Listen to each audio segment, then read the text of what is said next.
In the park, two children were playing the game of building sandcastles when suddenly, a bully jumped in, disrupting the scene with his aggressive nature.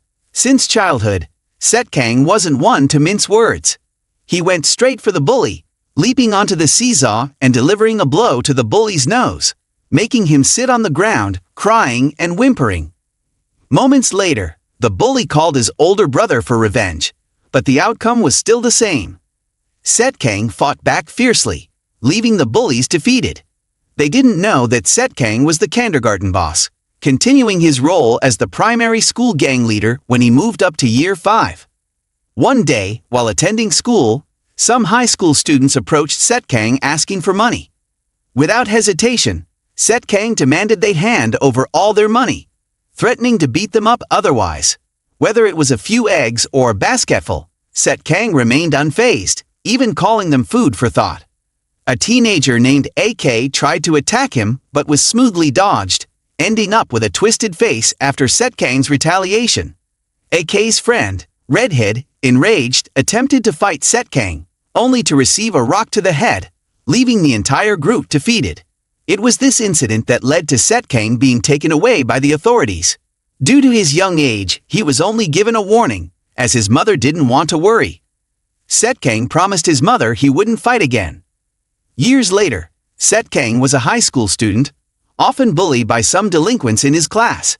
Despite his desire to keep his promise to his mother, SetKang endured the torment silently, as these bullies were even younger. All SetKang wanted was to see his mother's gentle smile again. However, one day, a group of people arrived unexpectedly at SetKang's family cafe, bearing the news of his father's passing. Upon learning this, SetKang's mother was devastated.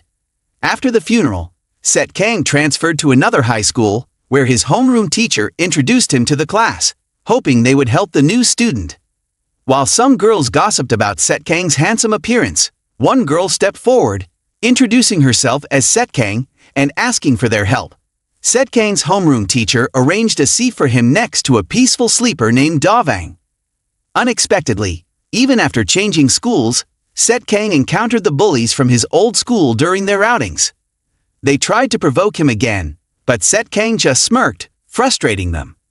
They even contemplated attacking him in class, but their cowardice prevailed, and they left with a warning from SetKang that it wasn't over yet. The next lesson began with an elderly teacher stepping into the classroom, but he seemed unsure of what today's lesson was supposed to be, leaving the class speechless. Throughout the class, the bully kept eyeing SetKang, determined to make him pay for ignoring him. But SetKang remained indifferent, gazing out the window. The girl who had been observing SetKang earlier was sure he was someone she knew from her childhood. But when SetKang looked at her, she startled and quickly turned away, leaving SetKang bewildered momentarily. However, he soon lost interest, feeling drowsy due to the pleasant breeze outside. As the class continued, Davang seemed to have gotten bored of sleeping and left the classroom. Upon noticing this, the delinquent students immediately signaled each other, preparing to confront SetKang. But before they could act, they were stopped by a hand.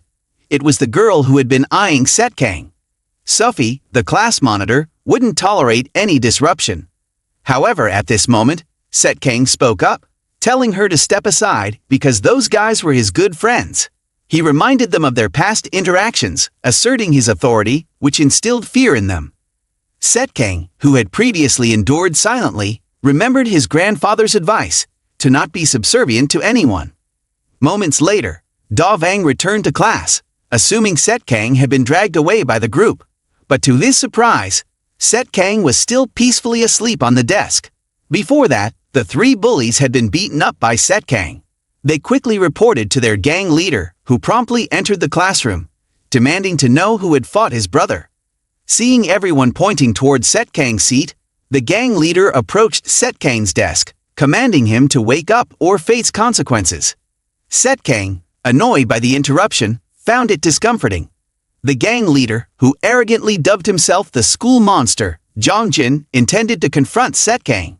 However, as he scrutinized SetKang's face, he realized that SetKang was the same boy who had shattered his brother's pride in the past. SetKang acknowledged the incident and even inquired about Jongjin's brothers. This left Jongjin sweating nervously, Finally, he decided to leave, leaving his bewildered followers behind. Despite one of them wanting to instigate a fight with SetKang on the spot, the gang leader ordered them to leave, and they reluctantly obeyed. Later, the gang leader made a call to his older brother. As the class ended, SetKang returned to the cafe with his mother.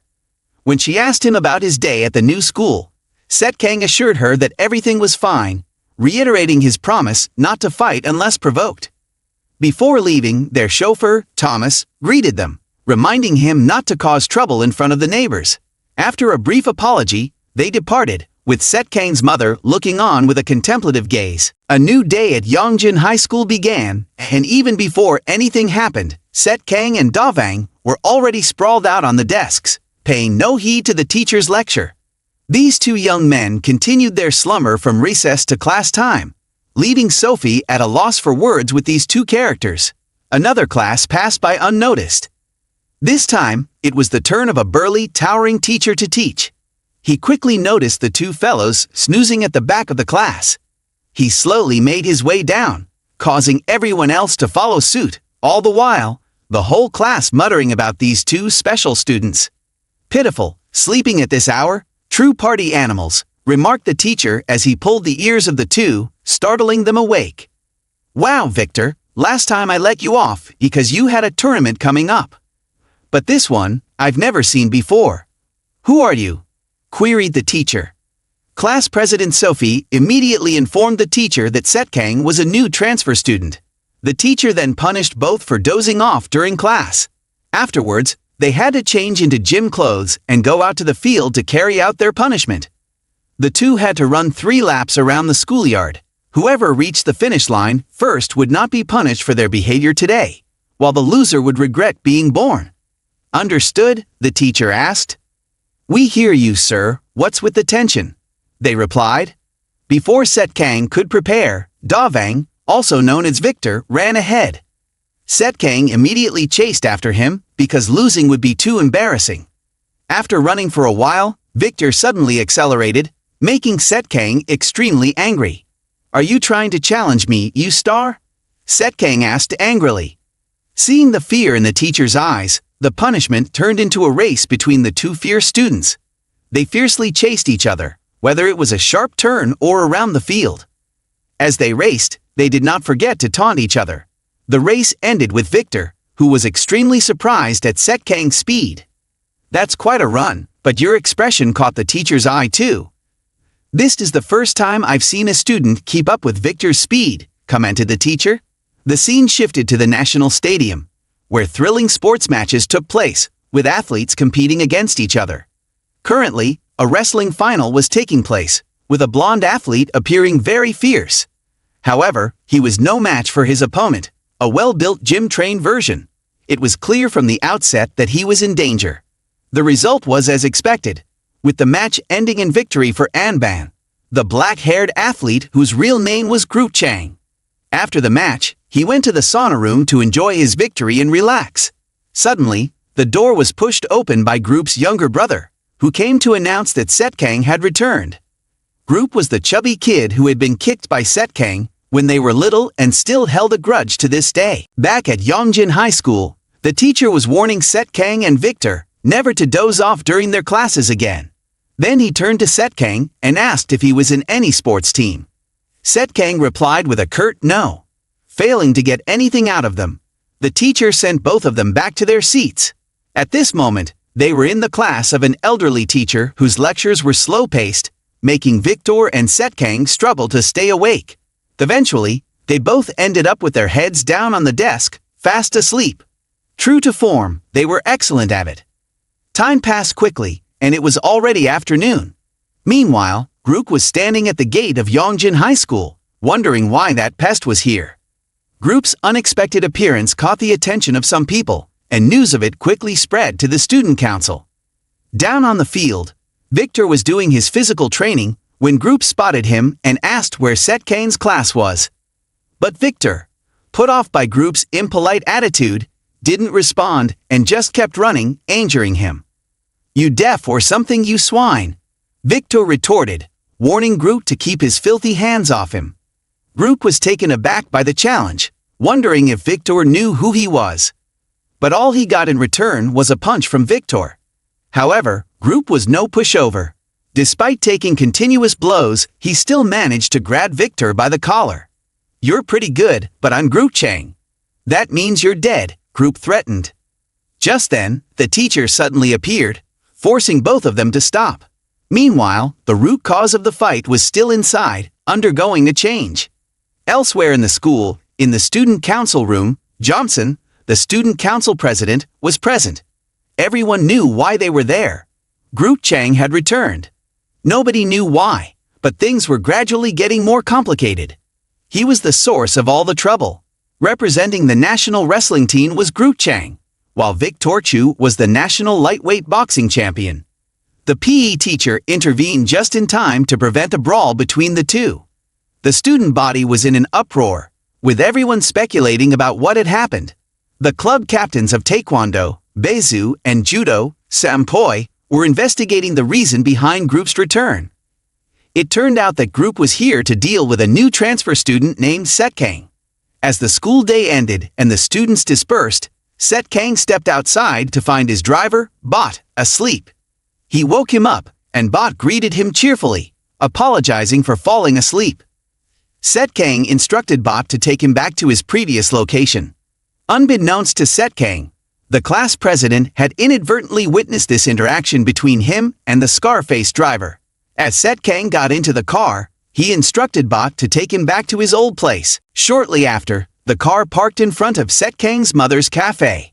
SetKang watched his mother working from outside for a while before leaving. Then, the car took SetKang to the Andong Corporation.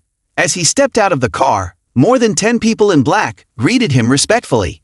"Welcome back, boss." Seeing this, SetKang was slightly annoyed. "How many times do I have to tell you not to do this while I'm still in school uniform?" The scene shifts to the past, where SetKang visited his father's grave. The sky was gloomy, matching his mood. A man in black approached and offered an umbrella to shield SetKang from the rain, saying, "Let's go, it's getting cold." SetKang asked the man about his father, and he revealed that SetKang's father was the strongest man in Korea, always winning in fights. He also mentioned how SetKang's father always watched over him, sometimes going out just to catch a glimpse of him. The man's last words before passing away were, "Never accept defeat, it's shameful." The next day, the student council decided to visit SetKang's class to see who he was. The unexpected appearance of the student council president, Johnson, surprised everyone. Johnson, being acquainted with the class president, asked who the new student was. Curious, the class president asked what was going on, and Johnson said he was just curious about a few things. Just then, SetKang woke up from a nap, and Johnson guessed that he was the new student, inviting him to the student council office. However, SetKang, unaware of who Johnson was, pointed at him and asked, "Who's this guy?" This question made the class president sweat nervously, hurriedly explaining that Johnson was the student council president. Facing the student council's request, SetKang bluntly refused, insisting on talking there and then. This angered Johnson, as nobody in the school had dared to challenge him like that before. Johnson told SetKang to follow him and dragged Dovang along, then left. In the bewildered eyes of everyone, the class president reminded Johnson to be careful, to which SetKang also thanked him. Then he twisted his friend's arm, making him yelp in pain. "Who the hell do you think you are to tell me what to do?" he said. Victor, who had been sleeping peacefully before being disturbed, was now quite irritated. Then, the two of them went down to the student lounge together. Before leaving, SetKang assured the class president that they would be fine. Meanwhile, Johnson was waiting in the student council office for SetKang and Victor. Victor, casually taking a chair, sat down with an air of nonchalance and asked Johnson, "Why did you call me here?" Johnson wasted no time and got straight to the point. "Do you guys know who Group Chang is?" Victor remembered him as the guy who had choked him the day before. Johnson explained that Yongjin High School, their school, used to be a sports powerhouse, a dream for young athletes across the country. But Group had ruined it all. The reason Group had come back was to find SetKang and learn about his connection with him. However, This young man didn't even know who Group was. It was the first time he had heard the name. Over at the faculty office, the teacher was having a conversation with Group. "I heard you joined the national team, is that true?" Group didn't need to know the reason, but he was warned never to give up on sports. Meanwhile, Johnson was explaining the situation to Victor and SetKang, causing a stir among the students. The brawl had caused injuries to many, leading to suspensions for both Group and others involved. Group was expelled and sent to a juvenile rehabilitation camp. Unexpectedly, this incident led to the government cutting off all funding for Jongjin High School, turning it into an ordinary school. The only person who stood up to help Group was the gym teacher, who managed to prevent Group from going to the rehabilitation camp. Moreover, he introduced Group to a team. Despite this, SetKang still didn't understand why Group wanted to find him. As the school day ended, the two walked out of the school gate and saw the class president waiting for them. Victor pretended to be interested in birds to give his friend a chance to talk to Sufi. SetKang then suddenly asked the class president if he was waiting for him. This startled Sufi, who then awkwardly asked SetKang if he remembered who she was. SetKang confidently replied that of course, he remembered her because she was the class president. Sufi clarified that she meant back when they were kids. In fact, SetKang still remembered Sufi as the preschool friend they used to play sandcastles with and even shared a stolen kiss once. SetKang assured her he wouldn't mention the kiss to anyone, as they were just kids at the time. As it was getting dark, SetKang had to go home. He suddenly remembered Sufi's childhood wish that they would do something together when they grew up. SetKang went to his car and found his driver dozing off again. Wondering if he was being exploited, SetKang asked if he wanted to go to his mother's place as usual. However, SetKang decided to go straight to the Andong Corporation, the legacy his father left him. After his father passed away, SetKang took over as chairman, facing numerous challenges and headaches. Being a chairman wasn't all about having money. It came with a lot of responsibilities and problems to solve, which gave SetKang a headache. The black-clad bodyguard advised SetKang to take his job seriously because Andong Corporation was his father's blood, sweat, and tears. It was not an ordinary company. Its origins were in the underworld, but its exterior was a legitimate business involved in finance and entertainment. SetKang, as the sole heir of the former chairman, had been established as the successor. However, at just 17 years old, he still had to undergo 2 years of training before officially taking over the reins of the corporation. At this moment, the phone in the chairman's office suddenly rang. The bodyguard picked up the phone and received the news that several people from Busan had arrived. Upon hearing this, the chairman's face immediately turned serious. In a swift motion, the office door was kicked open, and someone stepped in. It was the branch manager of the Andong Group in Busan, named Drex. The bodyguard asked if he intended to cause trouble, but Drex remained resentful towards SetKang. In his eyes, SetKang was just a kid who inherited the group despite his own efforts. The bodyguard wanted to say something, but SetKang intervened and asked Drex if his nose was still hurting. Drex explained that it was just a minor mistake last time. SetKang then asked him if he wanted a rematch. "You're here on time. I'm in a bad mood today," he said. With that, SetKang leaped from his desk, heading straight for Drex. He moved so quickly that Drex couldn't react in time. SetKang attempted to kick him, but realized he used too much force, stopping himself mid-air, acknowledging that he had exerted too much strength. He then took a step back, assessing the situation. The next day, SetKang went to school, greeted by good wishes from his driver. In a hidden corner, Group and his cronies were already standing near the school gate. Seeing SetKang entering the school, Group immediately ordered his friend to drag him out. Their suspicious behavior caught the attention of the student council, prompting President Johnson to warn everyone to be cautious. Frustrated, he slammed the table, questioning why they allowed someone like Group to act as he pleased, especially since he was a national team representative. He emphasized that their current situation was all because of Group's troublemaking. Despite Johnson's attempt to calm the situation, Group's brother refused to accept the peace. He was determined to reclaim what they had lost. Meanwhile, SetKang's friend from Group sneaked into SetKang's classroom and found him sleeping peacefully on the desk. Afraid to wake him up, he gently tapped SetKang's shoulder and mentioned that he had something important to discuss. Despite SetKang's reluctance due to his drowsiness, his friend insisted that the matter was crucial. SetKang reluctantly abandoned his nap and followed his friend to a nearby table. Victor, noticing their departure, kept his eyes on them, as did the former class president. They all left together and met in the schoolyard. Meanwhile, Grook was sitting on the steps with a few Yongjin students who had been beaten by him earlier. Just a while ago, a member of the student council had called someone to confront Groop. When Groop asked his opponent if he only knew how to fight, the young man rushed at him with fists flying. However, Groop managed to block the kick with his hand. He then grabbed the boy's ankle and lifted him off the ground before slamming him hard onto the floor, causing him to groan in pain.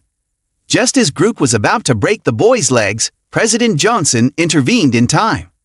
Johnson asked Groop why he was still here since he was no longer a student at Jongjin School. Groop replied that he was only there to find a new student as the president of the student council. Johnson firmly stated that he wouldn't allow any troublemaking in the school. At that moment, two figures suddenly appeared behind Johnson. It was SetKang, who had followed Groop's friend here, meeting his old enemy again.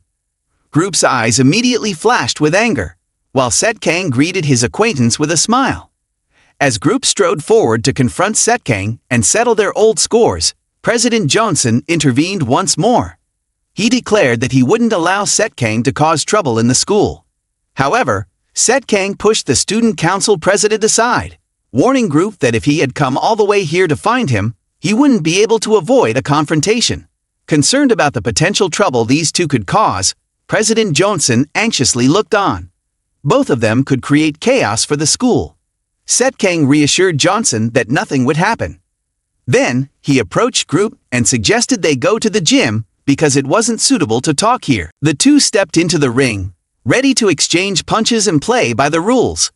The intense aura emanating from SetKang made both Groop and Johnson feel somewhat intimidated. The fight quickly attracted many students to come and watch. The challenger was a new student who had transferred SetKang, while the one challenged was the expelled student, Groop Chang. The student council president was feeling annoyed by the situation, especially when a student asked him why he allowed them to fight, adding to his headache. As the two were preparing for the showdown, the physical education teacher suddenly appeared. Seeing this, the student quickly whispered to the teacher, blaming the student council president for the mess. While everyone thought the gym teacher would intervene, he surprised them by handing gloves to the two fighters. He also acted as the referee, explaining the rules of the match. It consisted of 3 rounds, each lasting 3 minutes. Elsewhere, news of the impending fight between Groop and the new student had reached Sophie and Victor. Sophie, the class president, entered the gymnasium and was deeply worried upon seeing SetKang battling Groop. She knew how dangerous Groop could be. SetKang questioned Groop, asking if he sought him out because he still held a grudge from their childhood. Groop didn't deny it, admitting that was the only time he tasted failure. As the bell rang, signaling the start of the match, Groop immediately threw a punch, but SetKang dodged it just in time. SetKang swiftly closed the gap, trapping Groop's hands and delivering a powerful blow to his abdomen, causing him to collapse to the ground. Without giving Groop a chance to stand up, SetKang delivered another blow to his back, causing him to fall once more. In the midst of everyone's surprise, the new student revealed his true skills. SetKang urged the gym teacher to start counting the time. But to everyone's astonishment, despite receiving a full combo from SetKang, Groop managed to stand up. He was indeed quite resilient. At this moment, Sophie observed the fight with great concern, knowing Groop's dangerous capabilities. SetKang offered Groop a chance to surrender, but Groop refused, continuously launching attacks that tested SetKang's patience. Finally, taking advantage of Groop's vulnerability, SetKang grabbed his hair and delivered a forceful blow to the ground. Then, in a terrifying display, he unleashed a barrage of powerful punches to Groop's face, prompting even the gym teacher to urge SetKang to stop before he killed Groop with his fists. Afterward, Groop was rushed to the Andong hospital. Lying on a hospital bed covered in injuries, his body bandaged carefully. When he regained consciousness from his stupor, the teacher recounted his injuries: a cracked skull, a broken nose, and fractured ribs. The teacher informed Group's team that he was injured during training, and they agreed to cover the medical expenses, replacing him with another member for the upcoming tournament. Group remained silent, lost in thought. Despite the teacher assuming he was regretting missing the tournament, Group considered it a non-issue because he had found something even more exciting than fighting. Back in SetKang's classroom, since he gave Group a beating that left him half dead on the fighting ring, everyone around always looked at him with fearful glances. They were afraid that they would also be punched into the hospital like Group. Even the tough guys smoking in the restroom, when they saw SetKang walk in to relieve himself, they quickly put out their cigarettes and pretended to be busy with other things. While squeezing the water plant, Victor walked up to ask if he was free or not. Victor felt angry for losing his opponent to SetKang. He asked SetKang for an appointment at 8 p.m. at the boxing gym. This is absurd. He's barging in while I'm taking a leak. Couldn't he have waited? At another time, precisely at 7 p.m., Victor showed up at the gym with a pair of blue boxing gloves, remembering his fight with Group. He was very strong, but still got beaten up by SetKang like a child. This showed that SetKang's skills were much stronger than Group's, making Victor a bit nervous. But since he had already made the appointment, he had to take the risk. However, Victor waited for more than an hour, and at 8:13, SetKang still hadn't shown up. Victor was furious, thinking that SetKang had stood him up. Meanwhile, at the Andom Corporation, SetKang didn't avoid the meeting because he didn't want to go, but because he couldn't. His bodyguard had given him a stack of documents that required the personal approval of the chairman.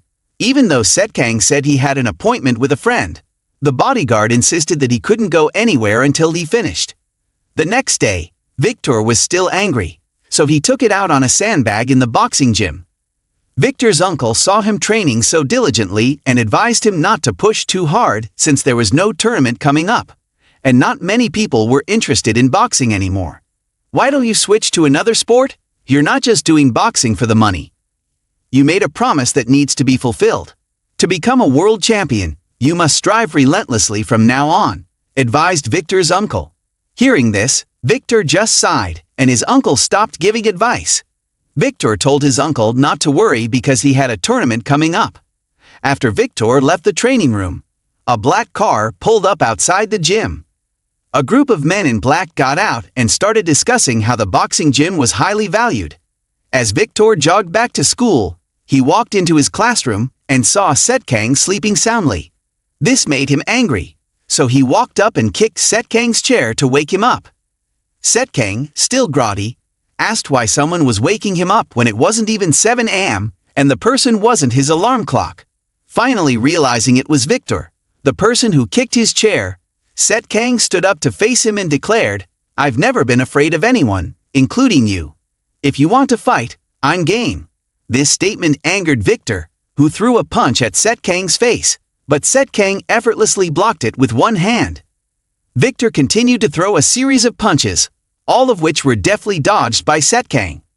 When SetKang backed up to the window, Victor thought he had him cornered and threw another punch, but SetKang intercepted it easily with a simple move. Just then, a student walked into the classroom, prompting the two to agree to postpone their fight to avoid getting caught by the teacher. In the next class, everyone, including students and teachers, was on edge, unsure of when the two fiercest students in the class would jump at each other. Fortunately, despite their mutual animosity, both SetKang and Victor managed to restrain themselves. The last class of the morning ended around 12:30 p.m. The two young men were planning to arrange a showdown, but Sophie invited SetKang to lunch, and since he was feeling hungry, he agreed and decided to deal with Victor later. The afternoon classes proceeded as usual, with both SetKang and Victor sleeping through the lesson. As the late afternoon approached and classes were about to end, Victor finally suggested that SetKang follow him. However, after walking for a while, SetKang felt it was taking too long, so he suggested they take Victor's car to speed things up. The driver then took them to the boxing gym, while Victor parked the car outside and the driver smoked a cigarette. A black car suddenly pulled up. Several men in black got out, armed with weapons. Inside the gym, SetKang and Victor were unaware of this and continued arguing. "Just come up here, you," one of them shouted. "Today I'm going to give you a beating." Victor insisted that SetKang fight without gloves, as it was his playground. SetKang then took off his shirt, revealing his muscular body covered in numerous scars. Just as the two were about to clash, Victor's uncle suddenly announced that there was trouble outside. When SetKang went to investigate, he found out that the driver had subdued some troublemakers who were planning to attack the gym. SetKang asked the driver what was going on, and he explained that these individuals intended to forcibly take over the gym because the owner owed them money. In this situation, SetKang asked his uncle what they should do. The next day, everyone suddenly noticed that Victor wasn't in class. All eyes in the class turned to SetKang, as if he had done something. However, the truth was that SetKang had no idea where Victor was. When the last class of the morning ended, Victor finally appeared. He approached SetKang and asked him to step outside to talk. Victor then handed SetKang a bag and asked, "What's this?" "Yesterday, some debt collectors gave this to my uncle for you. It contains all the debts owed by my father, plus other taxes. Did you do this, SetKang? Who do you think you are to meddle in my family's affairs? If you don't want it, you can return it. Just focus on your boxing. I thought you promised my father that you would become a champion.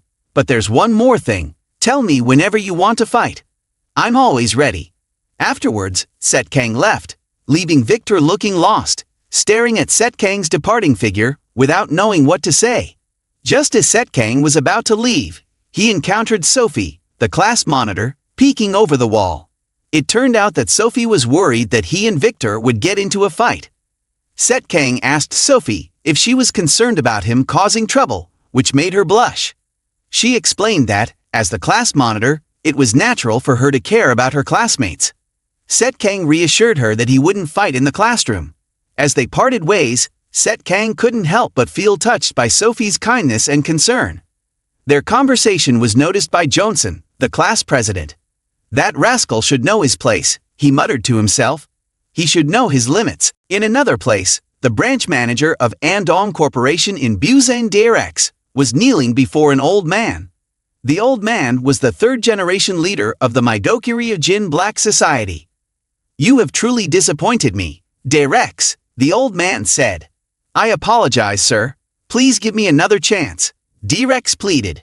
"The heir has not been confirmed yet.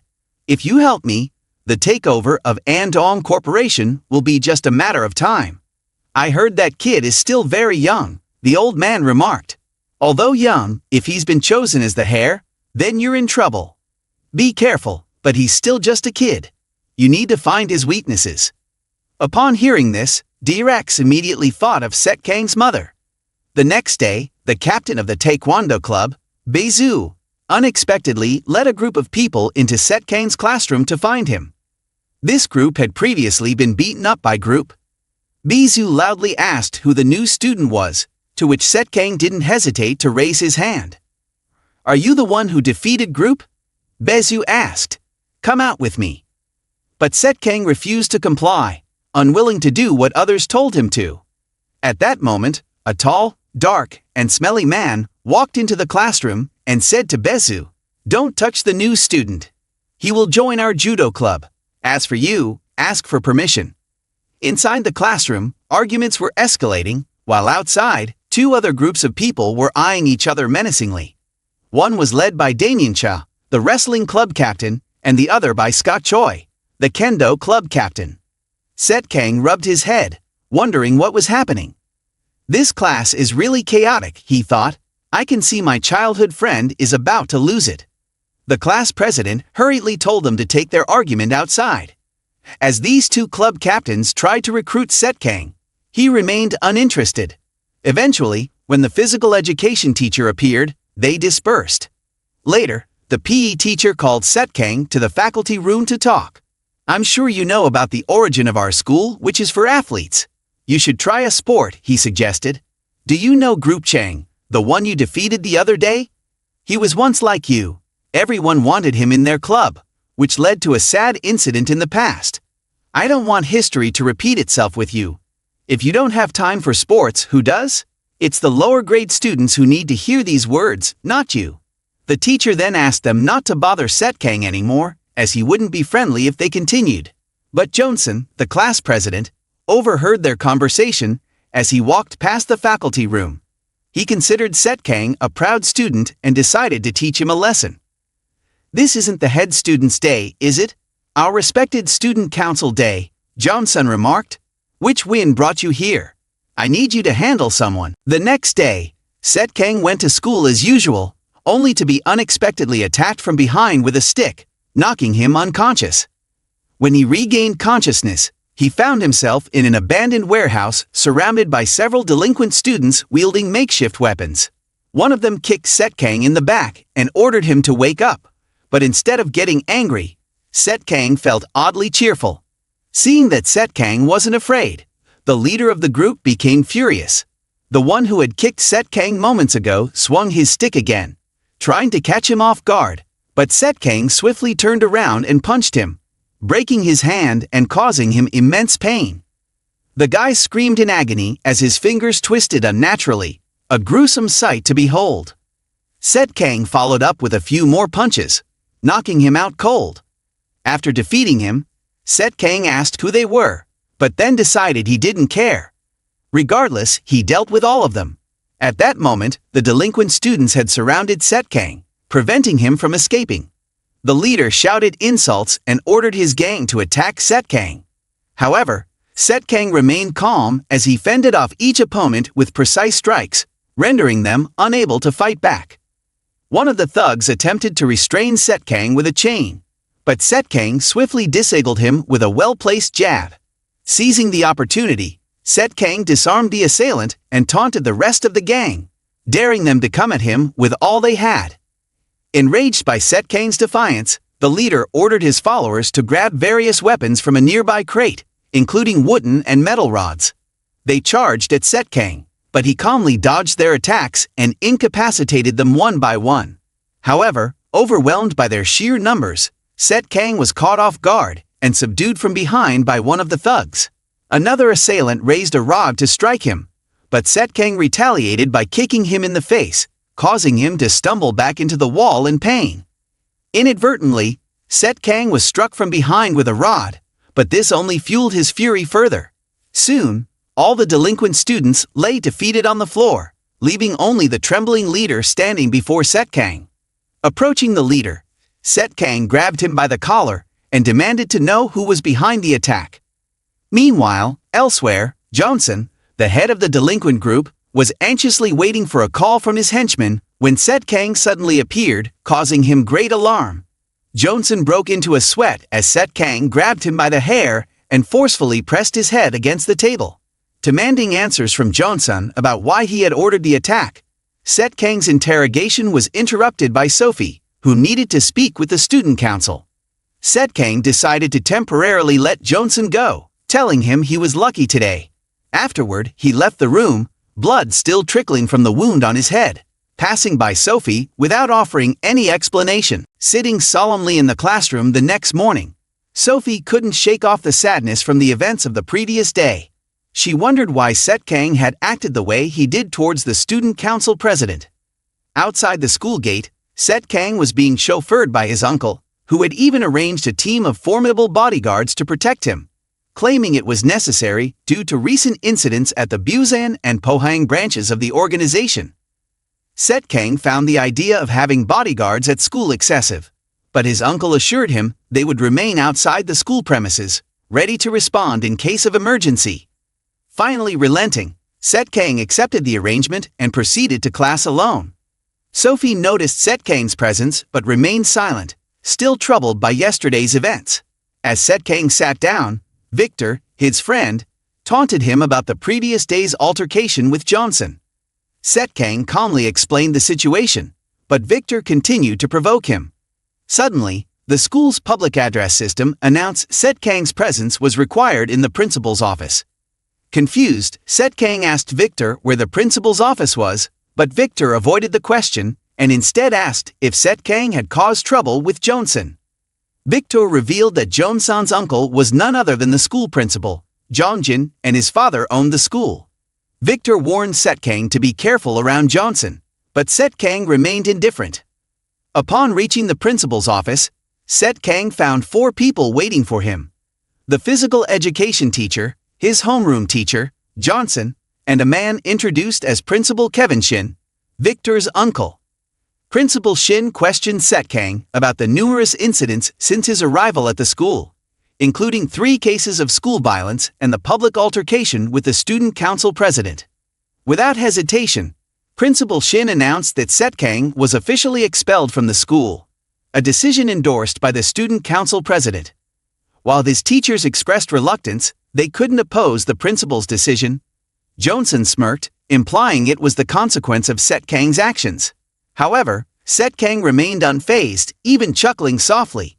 He then took out his phone, called his bodyguards, and instructed them to buy the school for him. Not long after, a convoy of cars appeared in front of the gate of Yongjin School. A man with a scarred face quickly stepped out of the car, followed by a group of men dressed in black, carrying extremely imposing demeanor. It was then that Johnson began to feel uneasy, hastily asking SetKang what he had done, but the scarred man led them into the principal's office without answering. While Johnson tried to say something, he was silenced by one of the men in black. The scarred man then walked to the principal's seat and threw an envelope onto the desk. The principal, now visibly angered, asked how they dared to barge in. The scarred man told him to just read the contents and continue the conversation. As the principal opened the document, his face suddenly changed color. It seemed he had been involved in several cases of embezzlement and illegal business over the past 3 years. If he sold the school to them, their side would keep quiet. Before the principal could finish speaking, however, the scarred man grabbed him by the collar. Exploiting the school for personal gain, he said, and someone like him still dared to speak up. Just relax, there's no need for theatrics like this, he added. That evening, Principal Kevin Shin discussed the matter with his older brother, the man who was also Johnson's father. He had investigated the forces behind Andong Corporation, which turned out to be the underworld. He then called his son into the room to ask what was going on. After all, had he ordered someone to beat up someone else? Johnson felt regretful when he found out that SetKang wasn't just an ordinary high school student. At Andong Corporation, the scarred man was briefing SetKang about the completion of the school purchase. Since the principal's criminal evidence had been taken care of, he had no choice but to agree. In fact, in the morning, it was just to get back at the principal, so SetKang had said it casually. But unexpectedly, the scarred man had actually put down the money and sealed the deal that afternoon. Now, SetKang was sweating because he didn't know how to manage a school in the future. The next day, SetKang went to class as usual, much to the surprise of Victor. He didn't expect that guy who punched the principal's nephew would still be allowed to attend classes. It's unbelievable. Sophie was also worried about SetKang, asking if he was okay. SetKang reassured her that everything was fine, no need to worry about anything. While the two were talking, Johnson suddenly pushed the door and walked into the classroom. He pointed his finger at SetKang's face and declared with a sneer, "Why are you afraid of me again?" But just as SetKang was about to stand up, the guy quickly flew away, leaving him speechless. He had no idea what he was doing over here. On this side, the scarred man called the gym teacher into the principal's office for discussion. "I called you here. How can I help you?" asked the gym teacher. "I want you to become the new principal of Yongjin High School," Jongjin said the scarred man.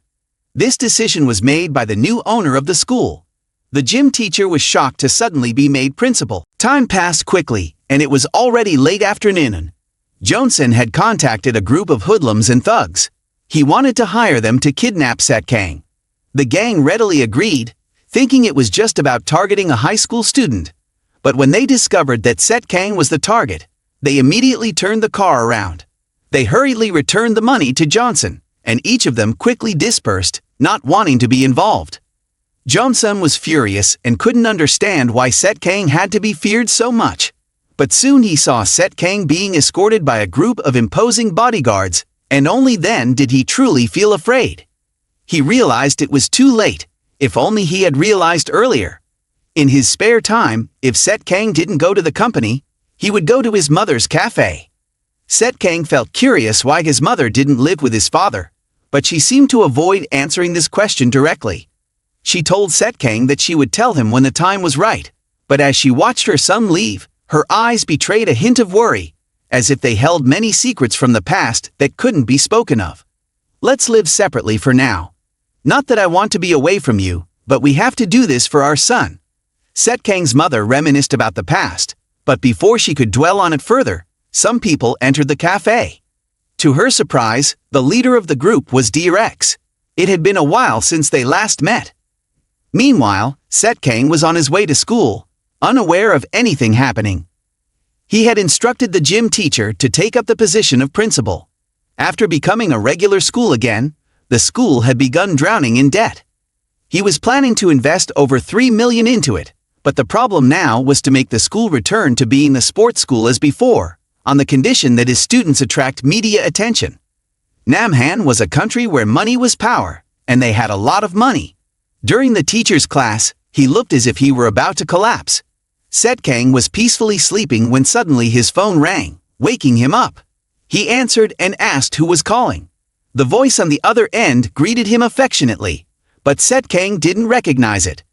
When he asked who it was, the person said, "It's D-Rex from Busan, and I'm in your class right now." SetKang then hung up and went back to sleep, while the rest of the class looked at him as if he were a hero. "The subscriber you called cannot be reached at the moment. Please try again later," the automated voice repeated. "You guys go and bring him here for me," the caller demanded, adding a threat. "If he hasn't cleaned his nose yet, I'll show him what respect means." On the other side, SetKang was yawning. Having just woken up from a good nap, he saw Victor still asleep, with his hair standing up. SetKang playfully pulled his hair, but Victor's hair was too stiff, and it cut SetKang's hand, causing it to bleed. Fortunately, it was all just a dream, and SetKang was still asleep. The school day ended in the late afternoon. Just as SetKang was leaving the school gate, he was suddenly blocked by two men in black. They told him to come with them. The driver immediately appeared and asked what they wanted. "How dare you give orders to SetKang on my behalf?" he demanded. They handed him a phone and said it was a message from the branch leader, D-Rex.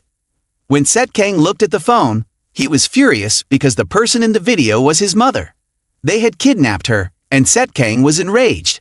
SetKang immediately knocked down the closest man with a punch, and before the second man could react, he punched him in the face too. SetKang demanded to know where his mother was, but the man was knocked out cold and couldn't speak. SetKang quickly got into the car and called his uncle, the bodyguard, to report the incident. He was extremely worried about his mother's safety, but his uncle advised him to stay calm and not let them achieve their goal. He reassured SetKang that nothing would happen because his mother was not an ordinary woman. Meanwhile, D-Rex was at a construction site waiting for news from his men. He apologized to SetKang's mother, saying he had no choice but to take her hostage because he couldn't let a nobody become the CEO of Andong Corporation. But SetKang's mother remained calm and confidently stated that her son would do better than him, angering D-Rex. After speaking, she suddenly stood up from her chair and looked at D-Rex with a cold stare that seemed to contain no emotion. SetKang arrived at the construction site out of concern for his mother's safety. As soon as he got out of the car, he ran frantically to find her. When he found his mother, he also saw a bunch of people who had been subdued by her, while D-Rex was trembling in fear as she grabbed him by the collar. Seeing her son, she let him go, but D-Rex was haunted by the psychological trauma of the recent events, begging for help. When SetKang's mother turned back, the bodyguard uncle immediately bowed to her and said it was time to go as it was time to open the cafe. SetKang couldn't help but ask his mother what was going on, but she simply said it was a secret and she would tell him another time. Outside the cafe, the bodyguard uncle's eyes remained fixed on the mother and son, as he suddenly reminisced about the past. In one instance, when SetKang was still young, he was watching his mother play Zorro, while his father, the chairman, was sitting beside him. Suddenly, his mother playfully poked SetKang's forehead with a rooster feather, causing his elderly father to break out in a sweat. SetKang immediately cried out in pain, and it took his mother a while to calm him down. Even the chairman was sweating, seeing how his wife was looking after their son. Since SetKang had been hit once before, he started avoiding Zoro after that, very skillfully. But every time, his father would be startled and frightened by the sight of his wife and child playing. "Having a wife and child as chairman really gives me a headache," he would joke. The uncle bodyguard standing nearby couldn't help but be speechless at this family. Meanwhile, Rodney responded, "Yes, sir. The mafia, especially those behind the recent uprising in Busan. From now on, we need to pay more attention to the young master. Remember to bring your weapons." "Thank you, sir." Then, as an afterthought, he added, "Shall we send someone to the school? We still need a bodyguard who can follow the young master everywhere. Let's send our 2 bodyguards to the school, posing as students." Elsewhere, Sophie was having dinner with her father when he noticed her staring blankly at her food. He asked if something was wrong, and she replied that everything was fine. He reassured her that if anyone was bothering her, as a prosecutor, he would take care of it, so she shouldn't hide anything from him. But Sophie insisted that nothing was wrong and asked him not to worry. Back at the office, the chairman received news of Derex's failure, which explained why he hated delegating tasks to others. Regarding Andong Corporation, he asked how they should handle it. His subordinate reminded him that their chairman was just a high school student. If that was the case, they should send Akira there. "If you want to achieve your goals, you must use any means necessary," he advised. The next day, at the Jongjin school office, the new principal, who was still getting used to his duties, received a phone call. It was from a representative of Andong Corporation, informing him that a new student would be transferring in, and he should arrange for them to be placed in SetKang's class. Just as he hung up, someone knocked on the door. To his surprise, it was Group, who said he was here to congratulate the new principal and to ask for a favor. He wanted to come back to school and graduate. Later, the homeroom teacher introduced the 2 new students, and when they saw one of them, they were terrified because it was Group Chang, the troublemaker of the school. The other student, Jung Kim, was handsome like a Korean idol. As they took their seats, Group stared intently at SetKang, who didn't back down from the challenge. "Am I supposed to be afraid of you?" he thought. Outside, a new car had just parked at the school gate. "Here we are, Miss Akira," said the driver. "So, that SetKang guy is studying at this school, huh? I'm really eager to meet him," she replied. "Well then, all of you can sign up for the field trip. Do the 2 new students want to join?" "Sure, that's settled then. Let's meet tomorrow, and the whole class can get to know the new students," she said before leaving. After the teacher left, Group suddenly stood up and approached SetKang and Victor's table. Victor thought Group was there to provoke his friend again and decided to leave. But to his surprise, Group wanted to talk to SetKang. "Is there something you want to fight about?" Victor challenged. "Just because SetKang beat you up doesn't mean I'm an easy target," he added. "No, it's not here. I want to put on gloves and fight fair and square," Group replied. Meanwhile, SetKang was about to leave when he met Sophie at the school gate. She wanted to invite him to watch a movie, and since he was free, he agreed. Elsewhere, the new student, Jung Kim, was talking to SetKang's driver, who was secretly assigned to protect SetKang by the uncle wearing glasses. That evening, Victor and Group were practicing boxing. Victor kept attacking, but Group only defended without retaliating. He told Victor, "Is that all you've got? You're just making me angry. You can't even land a punch on me."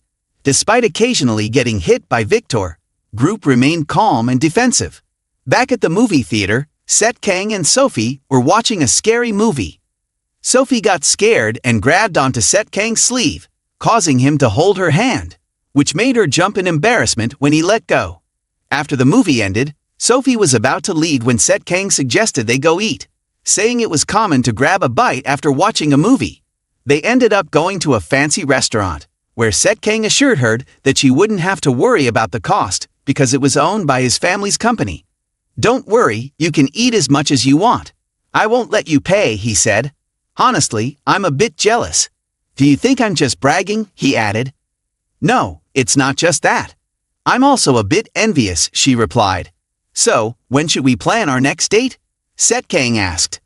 The next day, as SetKang was heading to school, the principal informed him that they were sending someone to Jeju Island for a school field trip, but the Japanese mafia seemed to be up to something. SetKang reassured him that it was just a school outing and nothing would happen. The principal still insisted that he accompany SetKang for safety, especially with Jumkim around. He wanted to ensure they were protected from any potential gang threats on Jeju Island. The plane took off, carrying the students to Jeju Island for an outdoor excursion. Everyone was excited about the trip. One guy was shouting loudly but got scolded by the teacher for being too loud. "Come on, kids, hurry up and get on the bus," she reprimanded. The bus quickly took the whole class to the Jeju Tourist Hotel. "All right, everyone off the bus." "That's it," the teacher announced. "Our class is in room 8, starting from room 802. There's a number on the door, so you'll easily find your room. I'll give you an hour to settle in, then we'll meet here," she instructed. SetKang found his room, only to discover that he was sharing it with Group and Victor, while Jumkim was in the next room. Inside the room, there were 3 beds prepared, with SetKang taking the one in the middle. Group chose the biggest bed, which irritated Victor. "You're taking the biggest bed again, huh?" he complained, and they exchanged longing looks. SetKang found himself stuck in the middle.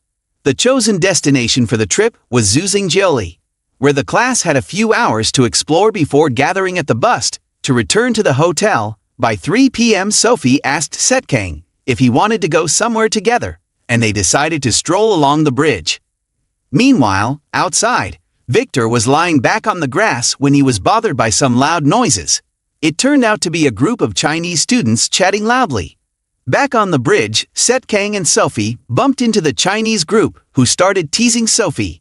Annoyed, Sophie pulled SetKang away from them. As they left, the Chinese students laughed mockingly and gestured rudely at SetKang. However, he just gave them a cold, indifferent look before leaving with Sophie.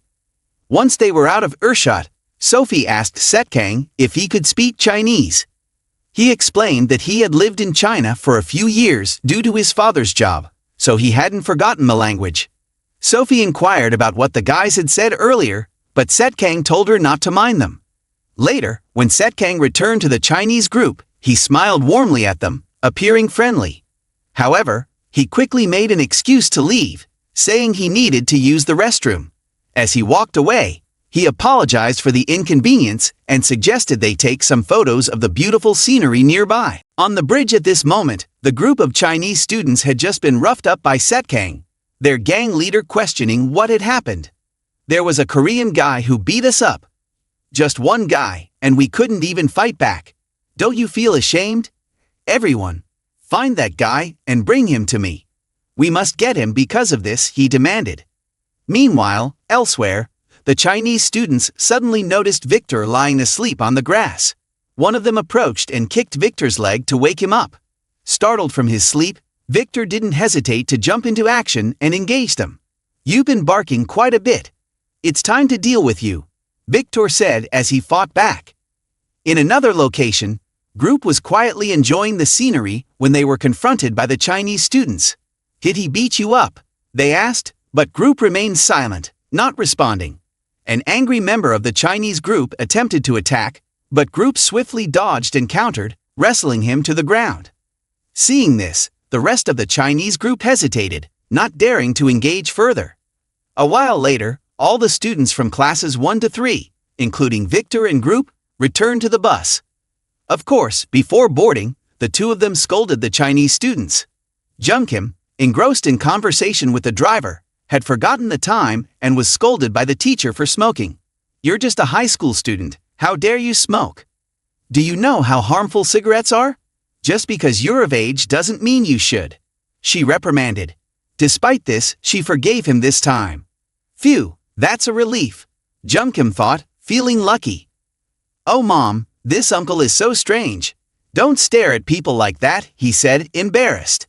In the evening, at a bar somewhere, 3 Chinese students sat at a drinking table, their faces swollen from being punched. "Sorry boss, we underestimated them. They're idiots. There are only 3 of them, and they couldn't do anything," one of them admitted. "Don't you guys feel ashamed? We have to bring them to Tao tomorrow," the boss commanded. "Do you still remember their uniforms?" he asked.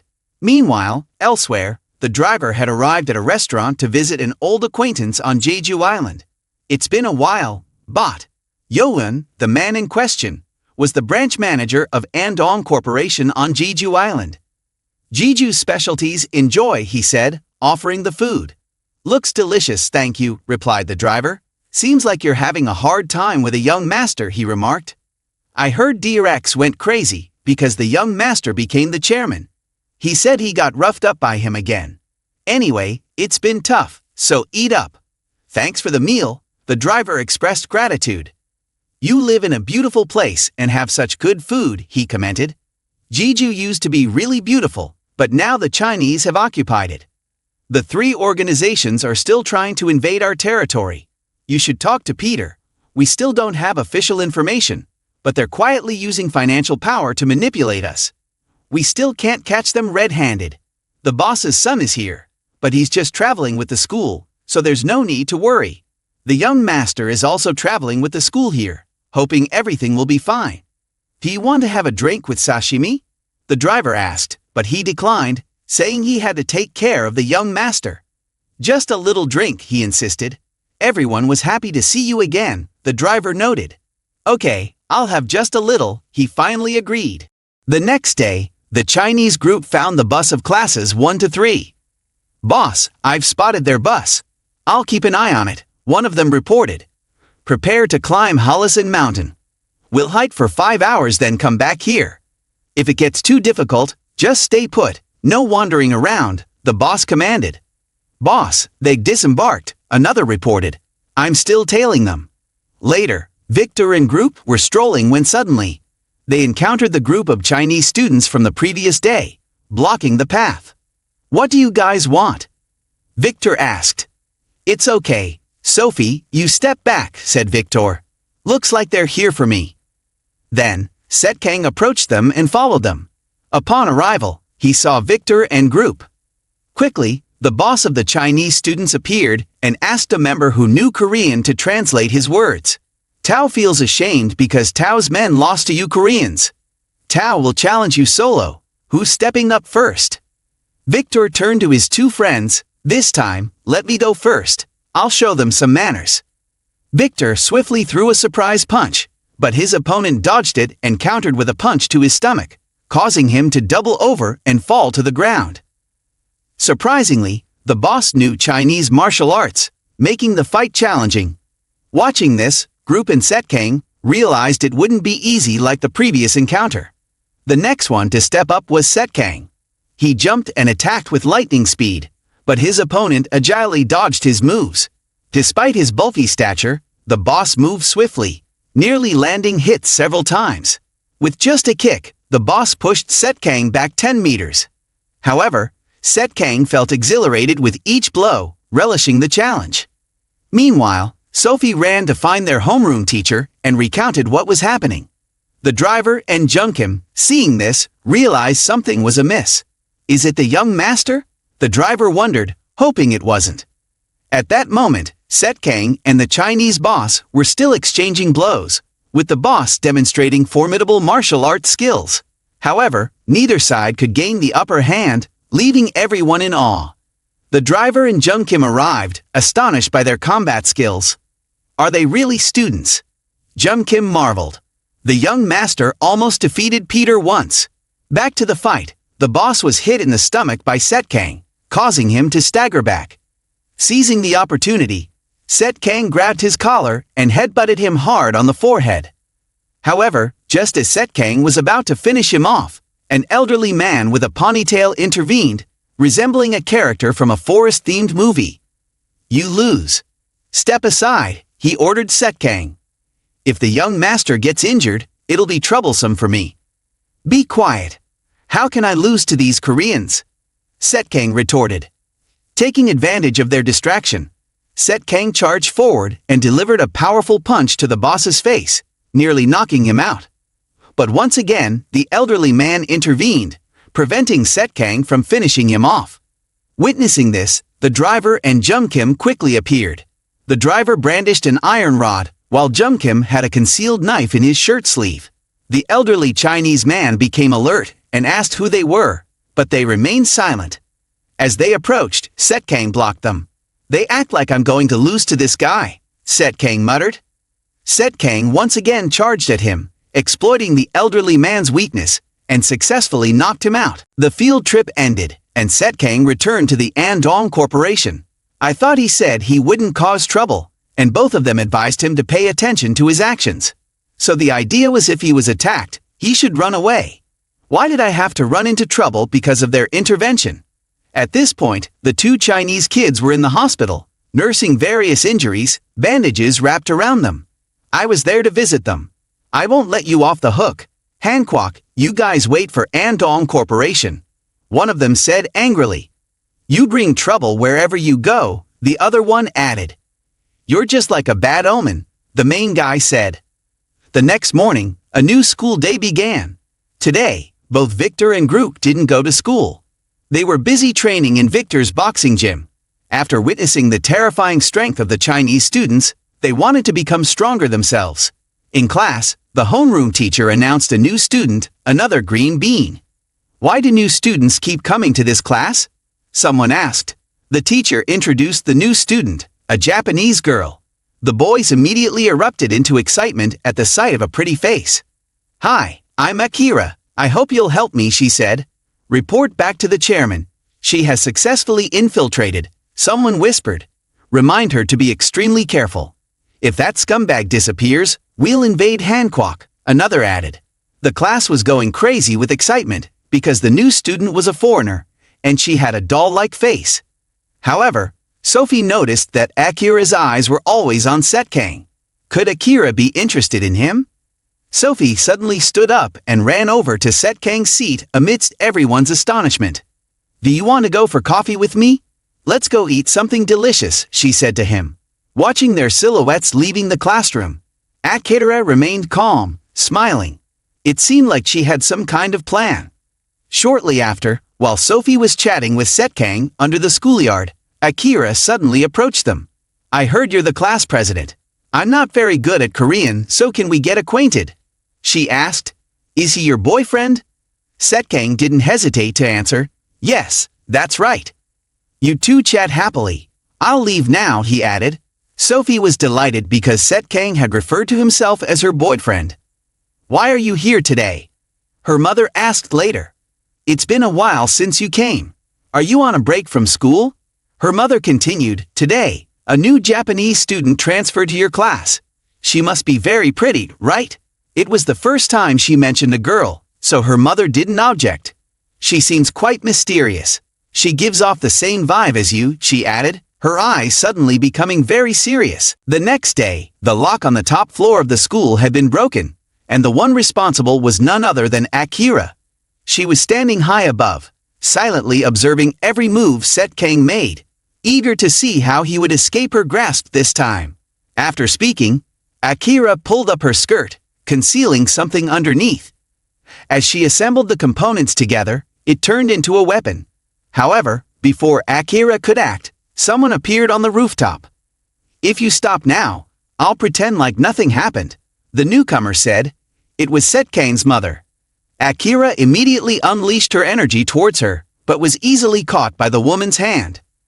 I'll overlook this too, she said. You still seem young. What do you want? Meanwhile, Akira hadn't had the chance to leave yet, when she was suddenly restrained by SetKang's mother, who pressed her down to the ground at lightning speed, leaving her no time to react. It seemed she still didn't understand what was happening. Why are so many students absent today? One student apologized for being late. It's all right, Jungkim. Just take your seat, the teacher replied, signaling for the class to open their textbooks and begin their lesson. Prior to that, Jungkim's secret identity as a bodyguard had been exposed, and SetKang had a conversation with him. I told you I don't want to see him anymore, SetKang said. I'm sorry, boss, but I asked him to let me come to school. I really want to go to school. He told me to ask you myself, so make sure not to involve me in this. I don't need a bodyguard, I just want a friend. Thank you, boss. Returning to the rooftop, SetKang's mother told Akira not to think about running away because she wouldn't be able to escape. She instructed Akira to lead her to meet her boss. After school, SetKang went to his mother's cafe, only to find it closed for personal reasons. When he tried calling his mother, there was no answer, leaving him with a feeling that something was wrong. At that moment, Akira led SetKang's mother to a Japanese-style house in a secluded area. "This area is restricted. I want to meet your boss," SetKang's mother said. "I can't speak nicely to you guys anymore," she added, before swiftly incapacitating 2 guards by the door. Inside, they encountered a tattooed Japanese man who asked SetKang's mother who she was, but she remained silent. In response, he slapped her, causing the surrounding doors to suddenly open, revealing numerous armed individuals. "A weak woman like you won't be able to do anything," one of them taunted. "Anyone pointing a weapon at me won't live to see another day. Don't act like you don't know who I am," he continued. "Take a good look. This is for my son." Back to SetKang. He had arrived at Victor's boxing gym and noticed that today, 2 guys who often skipped classes were here to fight. "Looks like we're in for some fun. Mind if I join in?" SetKang asked one of them. "Just wait, I'll make you regret it soon," the other replied, gearing up and stepping forward. "Seems like you think boxing is a piece of cake, but do you know the rules?" SetKang challenged. 4 rounds, 3 minutes each. I'll make you regret challenging me." Meanwhile, at the mansion, SetKang's mother was single-handedly taking on the Japanese mafia. "No wonder my son is the most feared in school. Like mother, like son," she remarked. As one thug attempted to shoot her, she swiftly kicked him, causing his own knife to stab him in the chest. The gunshot drew the attention of others, who met a similar fate. Subsequently, wielding a katana, she declared that anyone who dared to oppose her would meet a similar end. Simultaneously, the Japanese mafia's headquarters was being cleared out, with their leader cowering in fear. SetKang's mother, having already discovered his hiding place, warned him with her bloodied sword that if he ever dared to harm her son again, he should prepare for his coffin. SetKang was the fiercest kid in elementary school. Even the older students who dared to mess around were beaten up by him like little kids.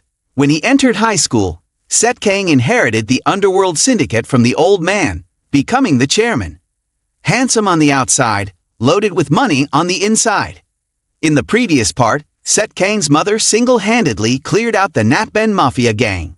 SetKang returned home to find his mother safe and sound, which made him happily rush inside. But he discovered that little Akira was working part-time at the shop, raising strong suspicions. The Scarface guy was the leader of the notorious Miduki Triad, and Kevin sought him out, handing over a suitcase full of cash. They wanted the Nat Band guy to show up and eliminate Sunshine. But the scar-faced man had more in mind than just paving the way to South Korea.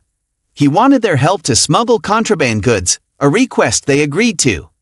Why did Kevin, the timid one, agree to this? Because the Nat Bandai saw through it and gave him time to think. Meanwhile, on Jeju Island, Jong-Lee from the Mono gang surfaced.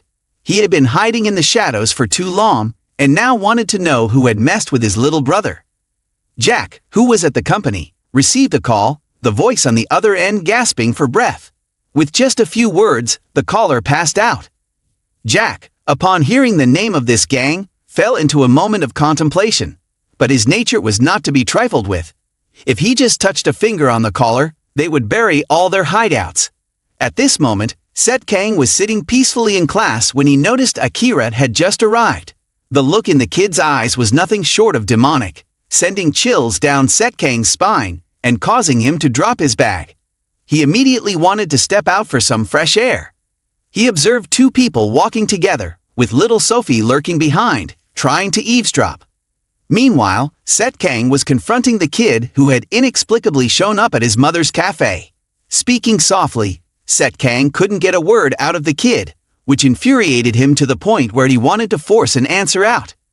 This caused the girl from the other family to burst into tears, and even Sophie had to step forward to assess the situation.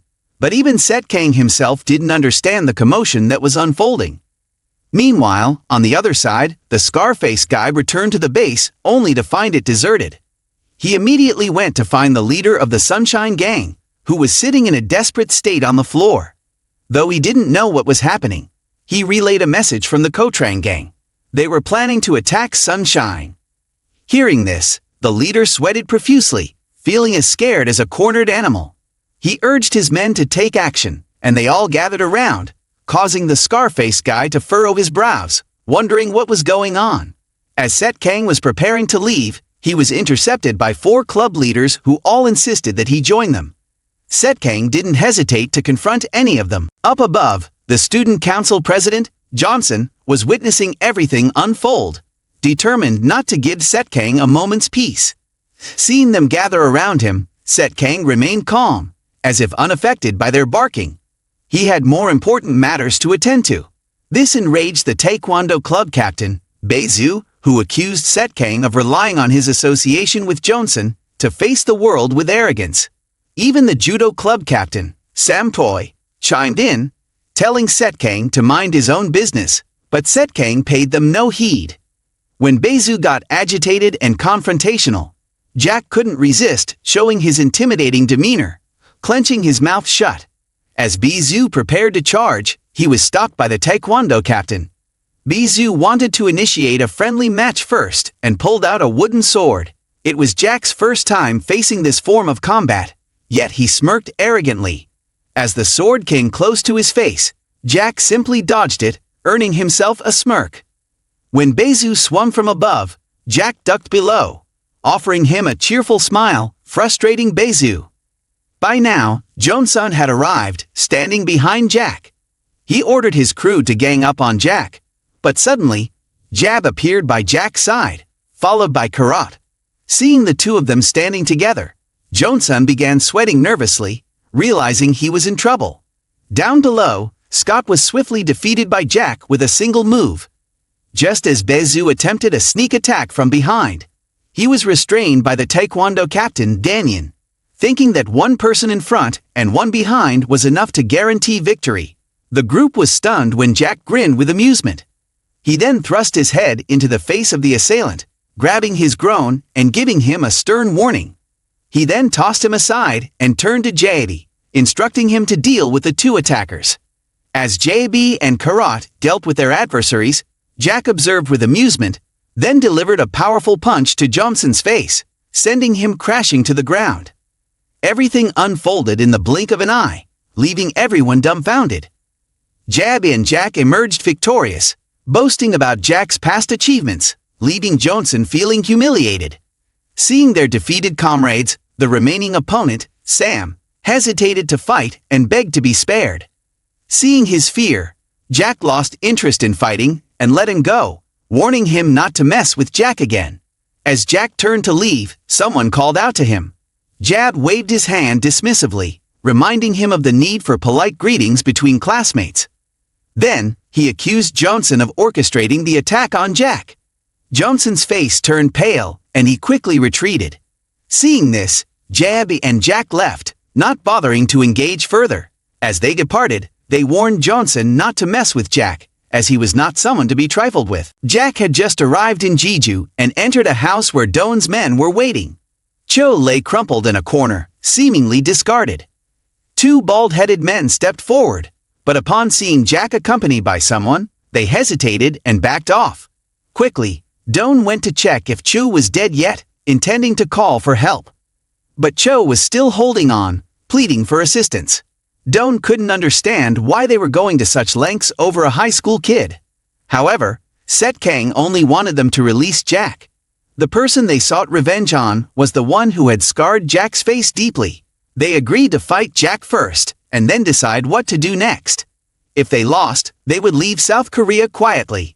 It seemed like an easy win, so they sent their 2 fighters to attack. But Jack remained motionless, effortlessly countering their blows. They looked as though they were stung by a mosquito, their faces unchanged. Then, in a flash, Jack delivered a blow that sent one of them flying 8 feet away. The other one was lifted by his neck, unable to resist. Jack tossed him aside, and the remaining one was also subdued, his mouth frothing as he struggled. Jack promptly threw the guy to the side and then glanced directly at Doan, who finally managed to stand up. Both pairs of eyes met. Then, Doan made a move as if to end the confrontation. Despite observing Doan's footwork, Jack didn't dodge but instead took a punch from him, sending Doan staggering backwards. Just when Doan thought he had secured victory, Jack remained unfazed. It was as if Doan had hit a brick wall. In return, Jack landed a powerful blow that sent Doan flying backwards. Even though Doan thought he had the upper hand, Jack wasn't backing down. Doan realized he had underestimated Jack. However, Jack was determined that next time, Doan wouldn't be so fortunate. Meanwhile, the individual representing the boss approached respectfully, acknowledging Doan's defeat. He whispered something to Doan, who reluctantly complied, although he didn't agree with it. They decided to withdraw, with any personal damages being compensated by their boss. Afterwards, they left the scene. Doan remained steadfast, refusing to give in, but Jack was determined that next time, Doan wouldn't escape with his life. Meanwhile, while SetKang was lying there, Sophie called, demanding to go watch a movie to please her. Yu agreed, charmed by her eager expression. Happiness is contagious after all. On another note, Akira was being scolded by his mother to carry their luggage up the mountain.